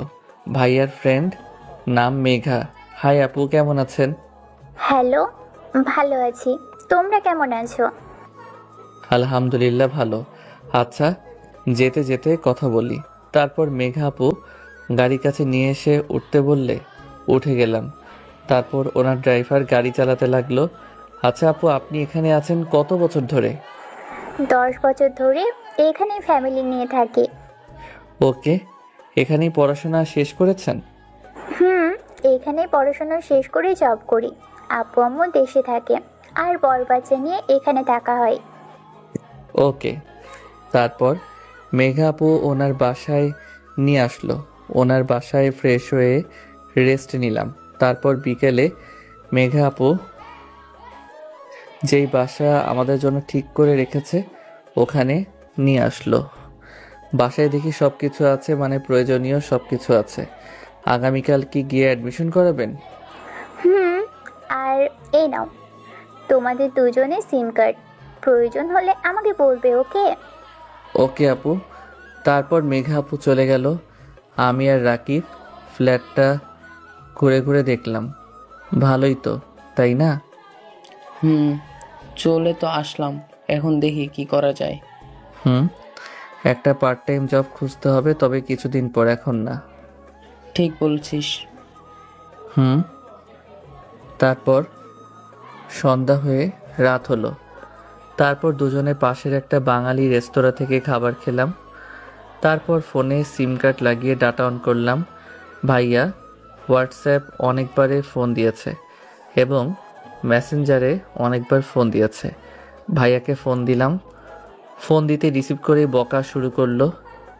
এখন তো ডাটা অন করার সময় হলো। ইচ্ছা করে অফ রেখেছি। আচ্ছা বল, তুই কেমন আছিস? আর বাসার সবাই কেমন আছে? আলহামদুলিল্লাহ ভালো। আব্বুর হোয়াটসঅ্যাপে ফোন দে, আমার সাথে কথা বল। আমি শ্বশুরবাড়িতে আছি। পারবো না, তুই আগামীকাল গিয়ে ফোন দিস, তখন কথা বলবো, তার আগে না। তোকে কি যে বলবো বুঝতে পারছি না। যা হয়েছে ভুলে যা না। কি ভুলবো, আমি কিছু মনে রাখি নাই। তা যাই হোক, ভাবি কেমন আছে রে? ভালো হয়েছে। আর আরেকজন তোর সাথে কথা বলবে। কে কথা বলবে? এরা তোর সাথে কথা বলবে। আমি ফোন রাখলাম, কিছু কাজ আছে, পরে কথা বলবো। নাম্বার চেঞ্জ করব, পরে তোকে নক দিব। ভাইয়া আর কিছু বলার আগেই ফোন কেটে দিলাম। আসছে কথা বলতে। হোয়াটসঅ্যাপ যেহেতু বাংলাদেশের নাম্বার দিয়ে খোলা ছিল, তাই নাম্বারটা চেঞ্জ করে মালয়েশিয়ার নাম্বার দিয়ে আলাদা একটা অ্যাকাউন্ট খুললাম। মেসেঞ্জারে গিয়ে মেসেজ রিকোয়েস্ট অপশনে দেখি একটা মেসেজ আসছে। আইডির নাম দেখে বুঝলাম ইরা আপু। সিন করে ব্লক করে দিলাম। ইরার কথা বলতে ফোন কেটে দিল। কি আর বলার। আচ্ছা, মেসেঞ্জারে নক দিয়ে বলো আমি কথা বলবো। আচ্ছা, আমি ওকে ফোন দিচ্ছি। রাকিবের সাথে কথা বলছি, তখন একটা আইডি থেকে ফোন এলো। নাম দেখে বুঝলাম এটা ভাবি। ভাবি আবার ফোন দেয় কি জন্য? ফোন রিসিভ করে সালাম দিয়ে বললাম, কেমন আছো ভাবি? এই তো ভালো, তোমার কি অবস্থা? এই তো ভাবি বসে আছি, আর আলহামদুলিল্লাহ ভালো। কি করো? বসে আছি। তোমাকে কতবার করে জিজ্ঞেস করলাম তোমার আর ইরার মধ্যে কোনো সম্পর্ক আছে কিনা, কিন্তু তুমি বললেই না। আমি অনেক ক্লান্ত, আগামীকাল এই বিষয়ে কথা বলি। যদি ফোন কাটে তাহলে তোমার সাথে আর কখনো কথাই বলবো না, বলে দিলাম। আচ্ছা ঠিক আছে, বলো কি জানতে চাও? দেখো, ওর ভুল হয়েছে, ওকে মাফ করে দাও। উনি আবার কি অপরাধ করলো যে ওনাকে ক্ষমা করব? আর মাফ চাওয়ার কি আছে? আপনি বলুন। যা হয়েছে হয়েছে, ওগুলোর জন্য সত্যি আমি লজ্জিত। আমারই ভুল ছিল ভাবি। আমি ওকে গিয়ে ফোন দিচ্ছি, তুমি ওর সাথে কথা বলে দুজনেই মাফ চাওয়াচাই করে নাও। আমি অনেক ক্লান্ত, আমার ঘুম পাচ্ছে, পরে কোনোদিন কথা বলবো। ফোন কাটলে কি করবো? আমি তো বললাম। আপনাকে কিছু করতে হবে না, আমি আর কাউকে ফোন দিব না, আমার সাথে কথাও বলতে হবে না। ফোন কেটে দিলাম। আসছে ওকালতি করতে। এ তো দেখে ভালোই ঘাড়তারা, উল্টো আমাকেই হুমকি দিল আর বলছে কাউকে নাকি ফোন দিবে না। এই ঘাটতারামির জন্য তো আব্বুর কাছে কত মার খেয়েছে। সব তো শুনলাম। ইরা, তোমাকে কি বলবো বুঝতে পারছি না। আব্বু আম্মুকে বিষয়টা বললে বলা যায়, কিন্তু তুমি যাকে চাইছো সে যদি না চায় তোমাকে, তাহলে কি বলবো বলো? তুই যে মেসেজ দিয়েছিস ওটা দেখেছে? দেখেই ব্লক করে দিই। মাথা মোটা, তোর ফেক কোনো আইডি ছিল না, ওটা দিয়ে মেসেজ দিতে গেছিস। আচ্ছা, ওর ফ্রেন্ডকে যদি রাজি করাতে পারা যায় তাহলে হয়তো হবে। কিছুই হবে না, ওর থেকে ও আরও বেশি ঘাটতারা। ওগুলো পাত্তা দিবে না। ইরা, তুমি ওইসব বাদ দাও, তুমি অন্য কোথাও বিয়ে করে নাও। এমন না যে তোমাদের ভিতরে রিলেশন ছিল, থাকলে না হয় হতো। আর এতদিনে ওই এসব ভুলেও যাবে। ও কবে দেশে আসবে তার ঠিক নেই। ভেবে দেখি কি করা যায়। তোমার জন্য এটাই ভালো হবে, অন্য কাউকে খুঁজে নাও। আচ্ছা, আমি গেলাম। ইরা আপু ওদের বাসায় চলে গেল। আমি এদিকে কিছুক্ষণ রাকিবের সাথে আড্ডা দিয়ে আমি আমার বেডে আর রাকিব ওর বেডে ঘুমিয়ে গেল। পরের দিন সকালে ঘুম থেকে উঠে যথারীতি ফ্রেশ হয়ে নাস্তা করে নিলাম। বেশ কিছুক্ষণ পরে মেঘাপু আসতে ওনার সাথে কলেজে এসে অ্যাডমিশন নিলাম। তারপর আবারও ওনার সাথে কলেজ থেকে বেরিয়ে এদিক সেদিক ঘোরাঘুরি করে রাতে বাসায় এলাম। ডাটা অফ আছে তো আছেই, আগামীকাল থেকে ক্লাস করব, তাই বই নিয়ে আসছি। আসার সময় রাতে ডিনার করে এসেছি। রুমে এসে ফ্রেশ হয়ে ডাটা অন করলাম। দেখি ভাইয়া অনেক ফোন দিয়েছে মেসেঞ্জারে, তাই ব্যাক করলাম। রিসিভ করতেই বলল, সারাদিন করিসটা কি? ডাটা অফ কেন? আজকে এদিকে সেদিকে ঘোরাঘুরি করেছি। আচ্ছা কোথায় আছিস? আম্মুর সাথে কথা বলবো, ফোন দে আম্মুকে। আচ্ছা ঠিক আছে, দিচ্ছি। এখন কি করবি ভাবছিস? ভাইয়া আম্মুর কাছে ফোন নিয়ে গেল। আম্মু ফোন নিতেই সালাম দিলাম, আসসালামু আলাইকুম। কেমন আছো আম্মু? ওয়ালাইকুম আসসালাম। আলহামদুলিল্লাহ ভালো, তুই? আলহামদুলিল্লাহ ভালো। তারপর আম্মুর সাথে কথা বলতে লাগলাম। এক সময় আম্মু বলল, তোর আব্বুর সাথে কথা বলবি না? না, ইচ্ছা করছে না। এখনো রাগ করে থাকবি? তোকে তো তোর করা ভুলের জন্যই মারে। আমি কোনো পশু না যে পশুর মতো করে আমাকে মারবে। আমি মানুষ। আচ্ছা, তা যাই হোক, ফোন রাখলাম, তারপর ফোন কেটে দিলাম। রাত পেরিয়ে সকাল হলো। আজকে থেকে দুজনে কলেজে যাওয়া শুরু করলাম। দেখতে দেখতে বেশ কয়েকটা দিন চলে গেল। দিনগুলো ভালোই যাচ্ছে। ফেসবুকে মেসেজ রিকোয়েস্ট অপশনে গিয়ে দেখি বেশ কয়েকটা মেসেজ জমা হয়ে আছে, কয়েকটা মেয়ের আইডি থেকে তাও। কিন্তু একটা আইডি থেকে 10 দিন থেকে প্রতিটা দিন মেসেজ এসেছে। এটা ইরা আপু নয় তো?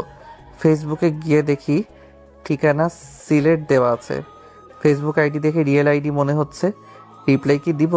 দিয়েই দেখি সালামের উত্তর দিলাম, ওয়ালাইকুম আসসালাম, আলহামদুলিল্লাহ ভালো, আপনি?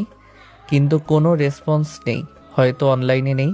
ফোনটা রেখে পড়ছি, তখন মেসেঞ্জারে টুং করে উঠল। রিপ্লাই না দিয়ে পড়তে থাকলাম। পড়া শেষ করে দেখি ওই মেয়ে লাইনে আছে এবং রিপ্লাই দিয়েছে।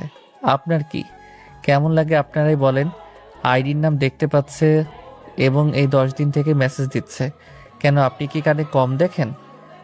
না, তা নয়, আমি ভাবলাম আপনার নাম এটা নাও হতে পারে, তাই আর কি। অনেকেরই তো ছদ্মনাম দিয়ে রাখে তো। আমার নাম আকাশ আহমেদ নীল। যদিও সত্যি বলতে এটা আমার অরিজিনাল নাম না। তা যাই হোক, নামে কি আসে যায়। আপনার নামই আর আপনি ছেলে নামে। আইডির নাম দেখে কি মনে হচ্ছে? বর্তমান সময়ে আইডির নাম দেখে বিচার করা যায় না যে ও ছেলে নামে। আপনার নাম বলেন। ইসরাত জাহান। ও, বাসা কোথায়? সিলেটে। আপনার পোস্টগুলো ভালো লাগে। সিলেট, আপনার পোস্টগুলো ভালো লাগে। আচ্ছা, আপনি কি আপনার সেই প্রিয়তমা বানাবেন যাকে নিয়ে কল্পনায় এত কিছু লেখেন? হঠাৎ আমার প্রিয়তমা হবার ইচ্ছা জাগলো কেন? আপনার লেখাগুলোর সাথে সাথে আপনাকে ভালোবেসে ফেলেছি, তাই। আমার দ্বারা এইসব ভালোবাসা হবে না, ফ্রেন্ড হলে হওয়া যায়। কেন, গার্লফ্রেন্ড আছে নাকি? নাই, ফ্রেন্ড হলে হতে পারে, না হলে আমার দ্বারা ভালোবাসা হবে না। আচ্ছা ঠিক আছে, কিন্তু আমি আপনাকেই ভালোবেসে যাব। একতরফা ভালোবেসে কষ্ট ছাড়া আর কিছু পাবেন বলে মনে হচ্ছে না, তাই এসব পাগলামি না করাই ভালো। আচ্ছা ভাই, পরে কথা হবে। আমার সাথে কথা বলতে কি বোরিং লাগছে নাকি? না তেমন, একটু বাইরে বের হব তাই। ওকে। তারপর অফলাইনে হয়ে আমি আর রাকিব ঘুরতে বের হলাম। আগামীকাল থেকে দুজনে একটা শপে কাজ করব। দুজনে ঘোরাঘুরি করে বাসায় রাত 10টায় ফিরলাম। তারপর আবার ডিনার করে পড়তে বসলাম। তারপর পড়ে শুয়ে পড়লাম। এমনভাবে দেখতে দেখতে কয়েকটা দিন কেটে গেল। মেয়েটার সাথে ভালো একটা বন্ধুত্ব হয়েছে। আমি কখনো নিজ থেকে নক দেই না, মেয়েটাই দেয়। কখন ফোনে কথা বলার প্রয়োজন মনে করিনি বা পিক নেওয়ার প্রয়োজন মনে করিনি। সে ছেলে হোক বা মেয়ে হোক, ফ্রেন্ড তো ফ্রেন্ড। বাসায় মাঝে মধ্যে কথা হয়, পড়াশোনা, তারপর কাজ, এগুলো নিয়ে দিন পার হয়ে যাচ্ছে। দেখতে দেখতে 3 বছর চলে গেল। আমাদের দুজনে ডিপ্লোমা কোর্স শেষ। কিরে, বাসায় যাবি নাকি, না এখানেই জব করবি? দেশে গিয়ে কলেজের প্রফেসর হিসেবে একটা জব খুঁজব। অনেক তো ফ্যামিলিকে ছেড়ে থাকলাম, 3 বছর পার হয়ে গেল। তুই যদি এখানে জব করিস তাহলে করতে পারিস। আচ্ছা বাসায় চলো, আগামীকাল রাতের টিকিট কাটো। আচ্ছা চলো, মেঘা আপুর সাথে দেখা করে আসি। তারপর দুজনে রেডি হয়ে মেঘা আপুর বাসায় এলাম। কেমন আছেন আপু? ভালো। ঘোরাঘুরি করা তো শেষ, বাসে যাবে না তোমরা? আপু, ভাবছি আগামীকাল রাতের টিকিট কাটবো। আর ভাইয়াকে বলবেন না যে আমরা যাচ্ছি। ওকে, আচ্ছা চলো বিকেল যা ঘুরে ফিরি। আগামীকাল কয়টার ফ্লাইটে যাবে? রাতের ফ্লাইটে। তারপর মেঘা আপু, ওনার বর এবং ছেলে, তারপরে রাকিব, ঘোরাঘুরি করলাম। ঘোরাঘুরি করে রাতে বাসায় চলে আসলাম। পরের দিন সকালে সব পোশাক আশাক ব্যাগে ভরতে লাগলাম। এগুলো করতে করতে দুপুর হয়ে গেল, তাই খাবার রান্না করতে গেলাম। রাকিব সাহায্য করলো। তারপর রান্না শেষ করে খাওয়া দাওয়া করে দিলাম ঘুম। বিকেলে ঘুম থেকে উঠে ফ্রেশ হয়ে মার্কেটে গেলাম। একটা ভাতিজা হয়েছে, 2 বছর হয়ে গেল ওর বয়স। তাই ভাবছি ওর জন্য, আব্বু আম্মুর, ভাইয়া ভাবির জন্য কিছু কেনাকাটা করব। একটু পরে মার্কেটে চলে এলাম। এসে কেনাকাটা করে বাসায় এসে বসে অনলাইনে এলাম। আসতেই ইশরাতের মেসেজে ভর্তি। এখন দেখি অনলাইনেই আছে। এতক্ষণ অফলাইনে যে? এমনিতেই।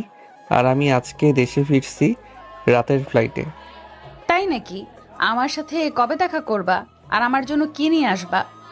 আগে দেশে যাই, তারপর ভেবে দেখব কবে দেখা করা যায় আর কি নিয়ে আসবো। তুমি যেটা নিয়ে আসবা তাই পছন্দ হবে।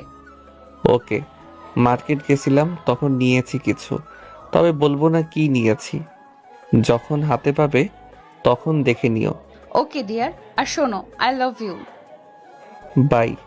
আগামীকাল একেবারে কথা হবে। ওকে ঠিক আছে, সাবধানে এসো। তারপর ডাটা অফ করে দিলাম। কিছুক্ষণ পরে মেঘা আপু আসতেই ওনার সাথে এয়ারপোর্টে চলে এলাম। কিছুক্ষণ পরে ফ্লাইটে উঠে পড়লাম, তারপর ঢাকা এয়ারপোর্টে চলে এলাম। এসে এখানে সব কিছু শেষ করে দুজনে একটা কার রিজার্ভ করে বাসার উদ্দেশ্যে রওনা দিলাম। বিকেলে বাসায় পৌঁছালাম। আমি অর্ধেক ভাড়া দিয়ে বললাম, আচ্ছা যা, তাহলে আগামীকাল তোর সাথে দেখা হবে। ওকে, দেখ বাসার সবার রিয়াকশন কেমন হয়। তারপর ব্যাগ দিয়ে বাসার ভিতরে এলাম। এসেই ভাবির সাথে প্রথমে দেখা, কিন্তু কিছু বলল না। তারপর দেখি ডাইনিং রুমে সবাই বসে আছে, কিন্তু কেউ কিছু বলছে না। এমন তো হওয়ার কথা নয়। দেখি ইরা আপু বসে আছে, কেমন দেখেও না দেখার ভান করে আছে। আচ্ছা, আগে থেকে কি জানতো আমি আসবো? কিন্তু বলল কে? মেঘা আপু কি বলেছে? কিন্তু বললেও তো খুশি হবে, এতদিন পরে ঘরের ছেলে ঘরে এসেছে। ফোনটা বের করে মেসেঞ্জারে গিয়ে ইসরাতকে ফোন দিলাম। ফোন দেওয়ার সাথে সাথে ইরাপুর ফোন বেজে উঠল। আমার ফোন দেওয়া দেখে ফোন হাতে নিয়ে আমার দিকে তাকালো। ফোন কেটে দিলাম। বুঝলাম না সবাই এমনভাবে বসে আছে কেন, কেউ কি মরল নাকি? কিন্তু একটা বিষয় দেখে অবাক হলাম। ইরা আপু আমাদের বাসায় কেন? আর ইরা আপু আমার থেকে ফেক আইডি দিয়ে কোনো কথা বলল? আর ইরা আপু আমার সাথে ফেক আইডি দিয়ে কেন কথা বলল? ও বলছিল তো আমাকে ভালোবাসে, কিন্তু এখন কোনো ফিলিংস নেই। যেখান থেকে ফিরে এসেছি ওখানে আর ফিরতে চাই না। এইসব দাঁড়িয়ে দাঁড়িয়ে ভাবছি। আচ্ছা সব বুঝলাম, কিন্তু সবাই এমন চুপ করে আছে কেন? মনে হচ্ছে আমি বাসায় আসতে কেউ খুশি না। তাহলে কি বাসায় এসে ভুল করেছি? হবে হয়তো। আবার পিছনে ফিরে যেতেই আম্মু ডাক দিয়ে বলল, কোথায় যাচ্ছিস তুই? এমন মনে হচ্ছে আমার বাসায় আসতে কেউ খুশি না, তাই চলে যাচ্ছি। আমার জন্য সবার যদি মুখ থেকে হাসি চলে যায়, তাহলে এখানে থাকার চেয়ে না থাকাই ভালো।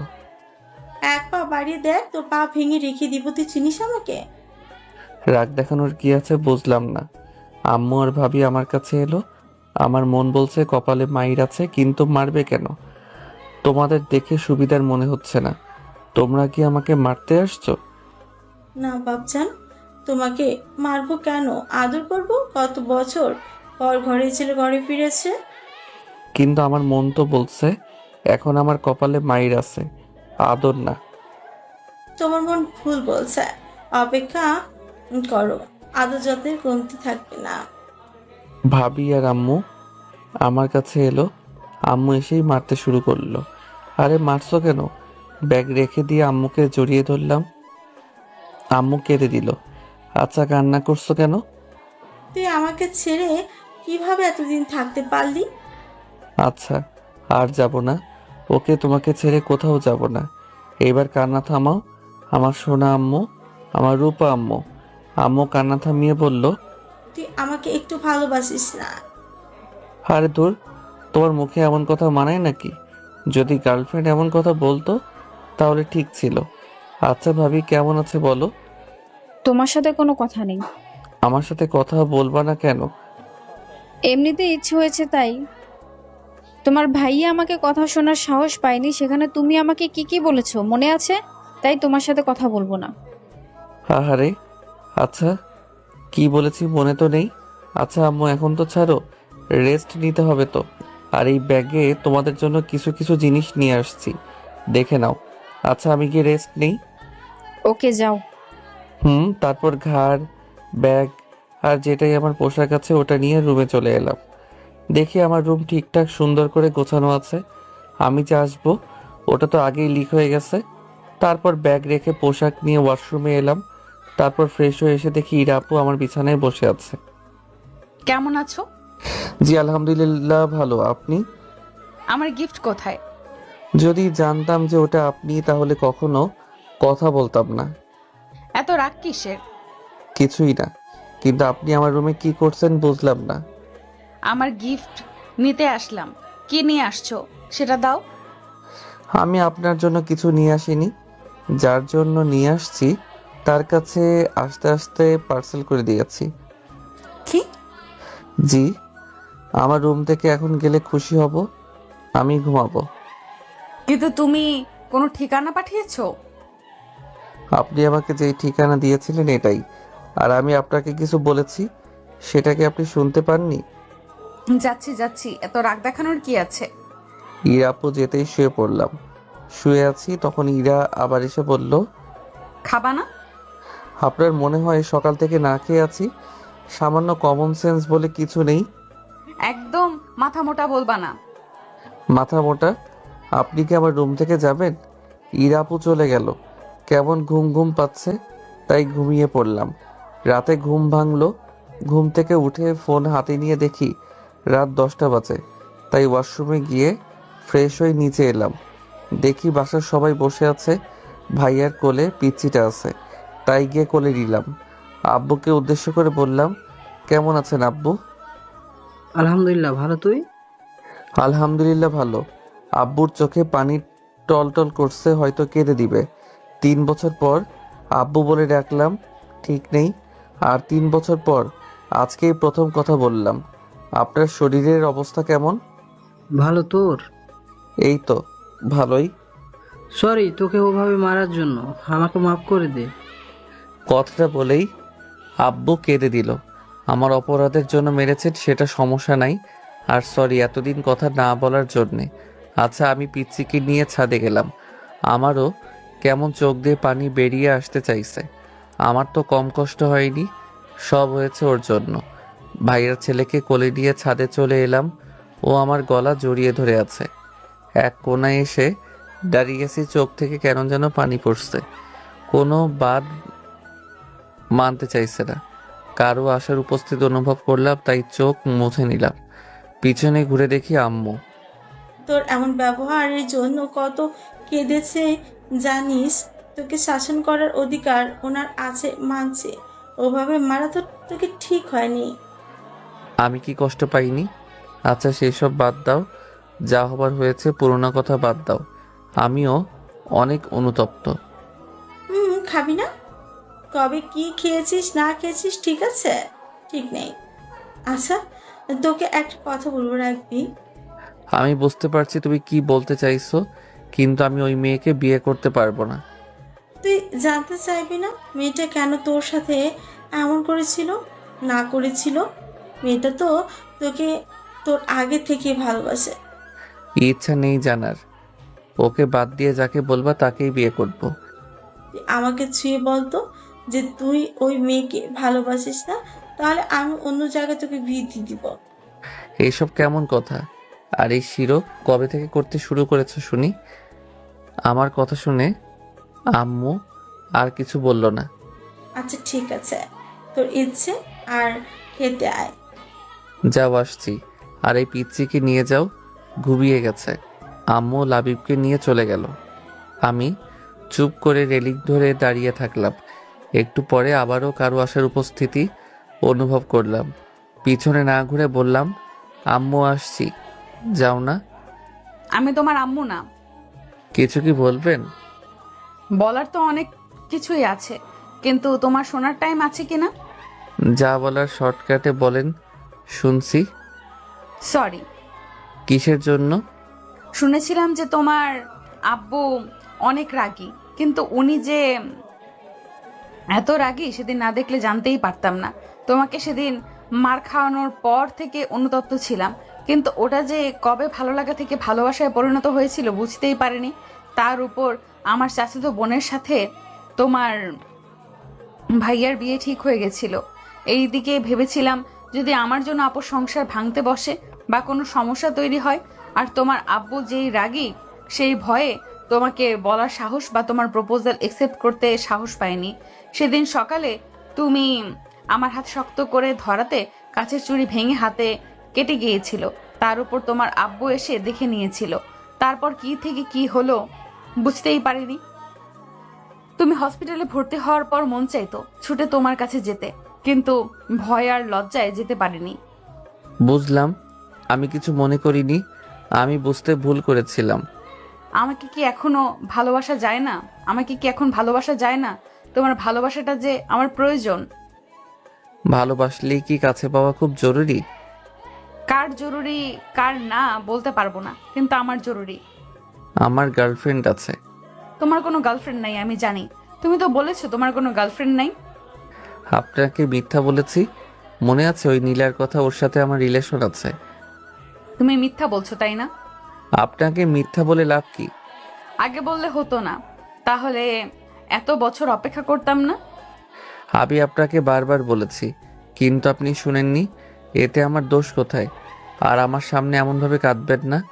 আমার এগুলো একদম পছন্দ না। ইরা আপু চলে গেল, আমিও চলে এলাম। এসে নিচে খাবার জন্য এলাম, দেখি সবাই খেতে বসেছে। আমি গিয়ে চেয়ার টেনে বসলাম।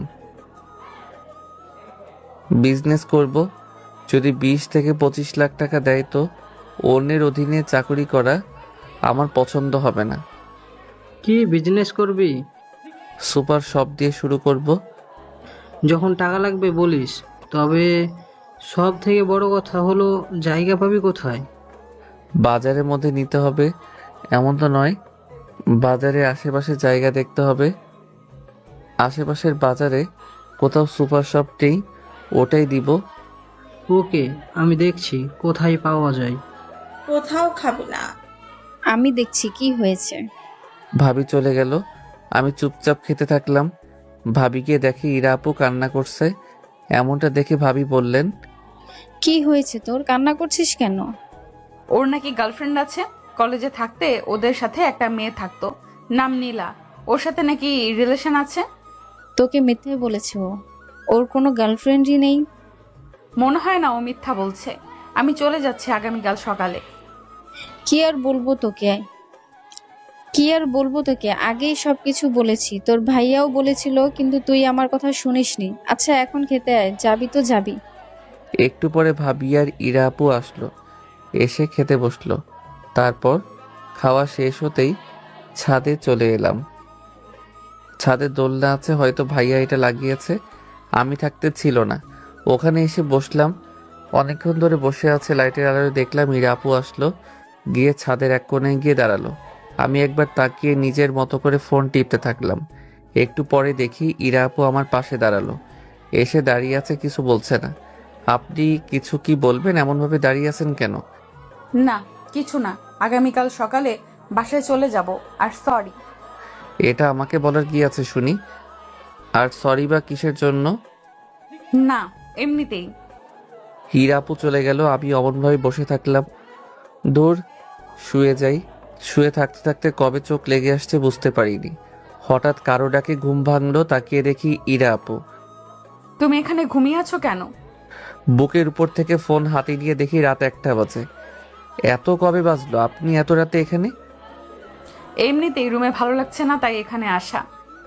এমনভাবে মেয়েদের ছাদে আসতে নেই। আপনি জানেন না, একে তো অনেক রাত, মাথায় ওড়না নেই, চুল ছাড়া।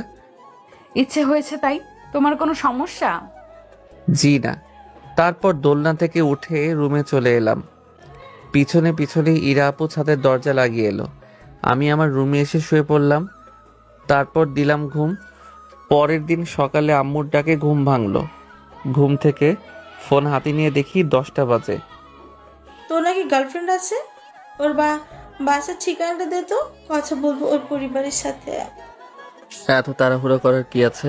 সময় হলে আমি বলবো। তারপর উঠে ওয়াশরুমে চলে গেলাম। এসে ফ্রেশ হয়ে রুমে এসে বাইরে এলাম। আম্মু খেতে দাও। বসো, দিচ্ছি। দাও। ভাবি খাবার দিল, তারপর খেয়ে রুমে এসে ফোন দিলাম। ফোন রিসিভ করতেই ওকে সেই পুরনো জায়গায় ডাকলাম। তারপর আড্ডা দিতে চলে এলাম।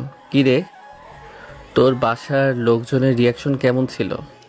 সবাই খুশিতে কান্না করে দিয়েছিল। তোর? তাহলে শোনো, তারপর রাকিবকে সব কিছু বললাম। সব শুনে রাকিব বলল, বাহ, ভালোই তো। মেয়েটা যেহেতু তোকে ভালোবাসে তাহলে বিয়ে করে নে। কতজন পারে এতদিন থেকে অপেক্ষা করতে। সত্যি ভালোবেসে তোকে হাতছাড়া করিস না। সেটাই ভাবছি, কয়েকদিন যাক, তারপর না হয় বলবো। আড্ডা দিতে থাকলাম। নীলা দাঁড়াও, ওই নীলা দাঁড়াও। আমার কথা শুনে নীলা আমার দিকে তাকালো, ফিরেই বলল, জি আপু বলেন, আর কেমন আছেন? এই তো মোটামুটি। এই বাচ্চাটা কার, আর ইনি কে? এটা আমার বর এবং বাচ্চা। কি? কিন্তু আকাশ বলল যে তোমার সাথে ওর রিলেশন আছে। রিলেশনে আর হলো কোথায়, কিছু বলার আগেই তো কোথায় যেন হাওয়া হয়ে গেছিল। ও আচ্ছা, ঠিক আছে। আচ্ছা যাও তাহলে। ও একদিন না একদিন, ওর একদিন কি আমার যে কয়দিন লাগে। কেন আপু, কিছু কি হয়েছে? না তেমন কিছু না। আড্ডা দিয়ে দুপুরে বাসায় এলাম। কলিং বেল দিতেই দরজা খুলে গেল। ভিতরে ঢুকতেই দেখি আম্মু, ভাবি, ইরা আপু হাতে করে ঝাড়ু, খুন্তি আর লাঠি নিয়ে দাঁড়িয়ে আছে। মনে হচ্ছে আবারও মাইর খেতে চলেছি, কিন্তু কেন? মনে হচ্ছে আমার কপালে মাইর আছে। তুই দেশে আসলি, আবার গার্লফ্রেন্ডের কোলে বাচ্চাও দিয়ে গেলি। মনে হচ্ছে কোথাও একটা গন্ডগোল আছে। আমি এখান থেকে কেটে পড়াই বেটার হবে। যাই ভাগি। যেই পিছনে ঘুরে দৌড় দিতে যাব তখনই কেউ গেঞ্জি ধরে নিল। আমাকে ছেড়ে দাও, আমার ভুল হয়েছে। তোর কোনো ক্ষমা নেই। আজকে তোর শরীর থেকে একটা একটা করে হাড় খুলে নিব। এই আপনি কথা বলার কে? ছাড়েন বলছি, ছাড়েন। আপু, আম্মু, তোমরা যাও, এটাকে আমি দেখছি। ছাড়েন বলছি, ছাড়েন। ভাবি আর আম্মু চলে গেল। ইরা আপু আমার গেঞ্জির কলার ধরে টানতে লাগলো। আপনি আমাকে কোথায় নিয়ে যাচ্ছেন? সাথে সাথে আয়। যদি না আসিস তাহলে এই লাঠি দেখেছিস, এটার মার তোর পিঠে পড়বে। আমি চুপ করে সাথে সাথে যেতে লাগলাম, কিছু বললাম না। বাসার মহিলা মণ্ডল যেভাবে রেগে আছে, দেখা গেল একটাকে কিছু বলেছি তো আর দুইটা এসে মাইর শুরু করেছে। টেনে টেনে আমার রুমে এসে লাঠিটা ফেলে দিয়ে আমাকে জড়িয়ে ধরে কাঁদতে লাগলো। আমি কিছু বলছি না, চুপ করে দাঁড়িয়ে আছি। কাঁদছো তো, কেঁদেই যাচ্ছে। আমিও শক্ত করে জড়িয়ে ধরলাম। ভালোবাসি যে আমি অনেক। তুমি মিথ্যা বলছো। তুমি যদি আমাকে ভালোবাসতে তাহলে এমন ভাবে কষ্ট দিতে পারতে না। সরি। আচ্ছা কান্না থামাও। কিন্তু না কেঁদেই যাচ্ছে। কান্না করতে করতে আবার গেঞ্জি ভিজিয়ে ফেলেছে। আচ্ছা যাই হোক, ওর মতো কান্না করতে দেন। সত্যিকারের ভালোবাসাগুলো পূর্ণতা পাক। গল্পটা এখানেই শেষ করলাম।